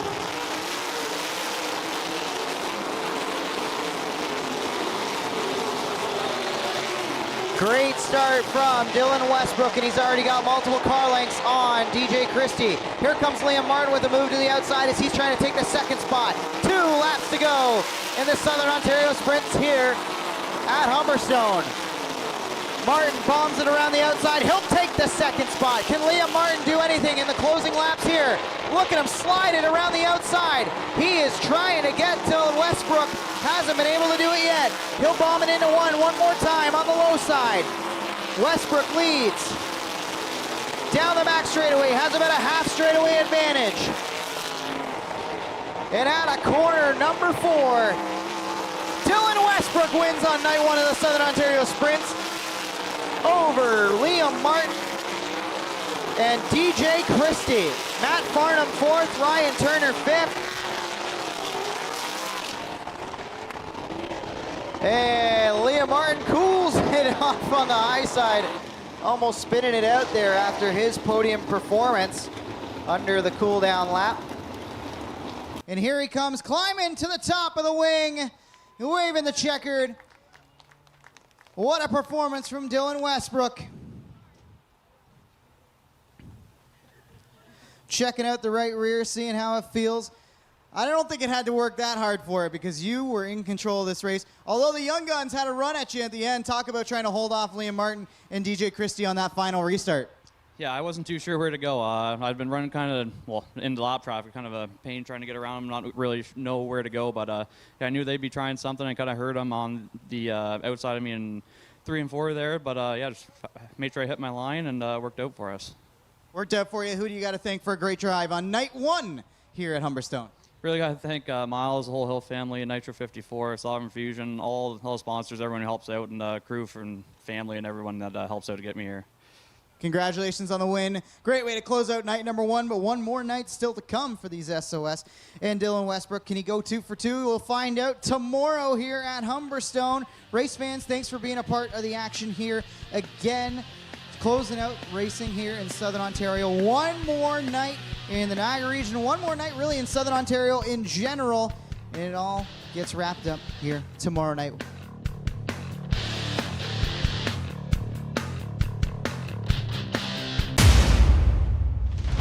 This copyrighted broadcast may not be reproduced, retransmitted, or used in any form without the authorized written consent of GForceTV.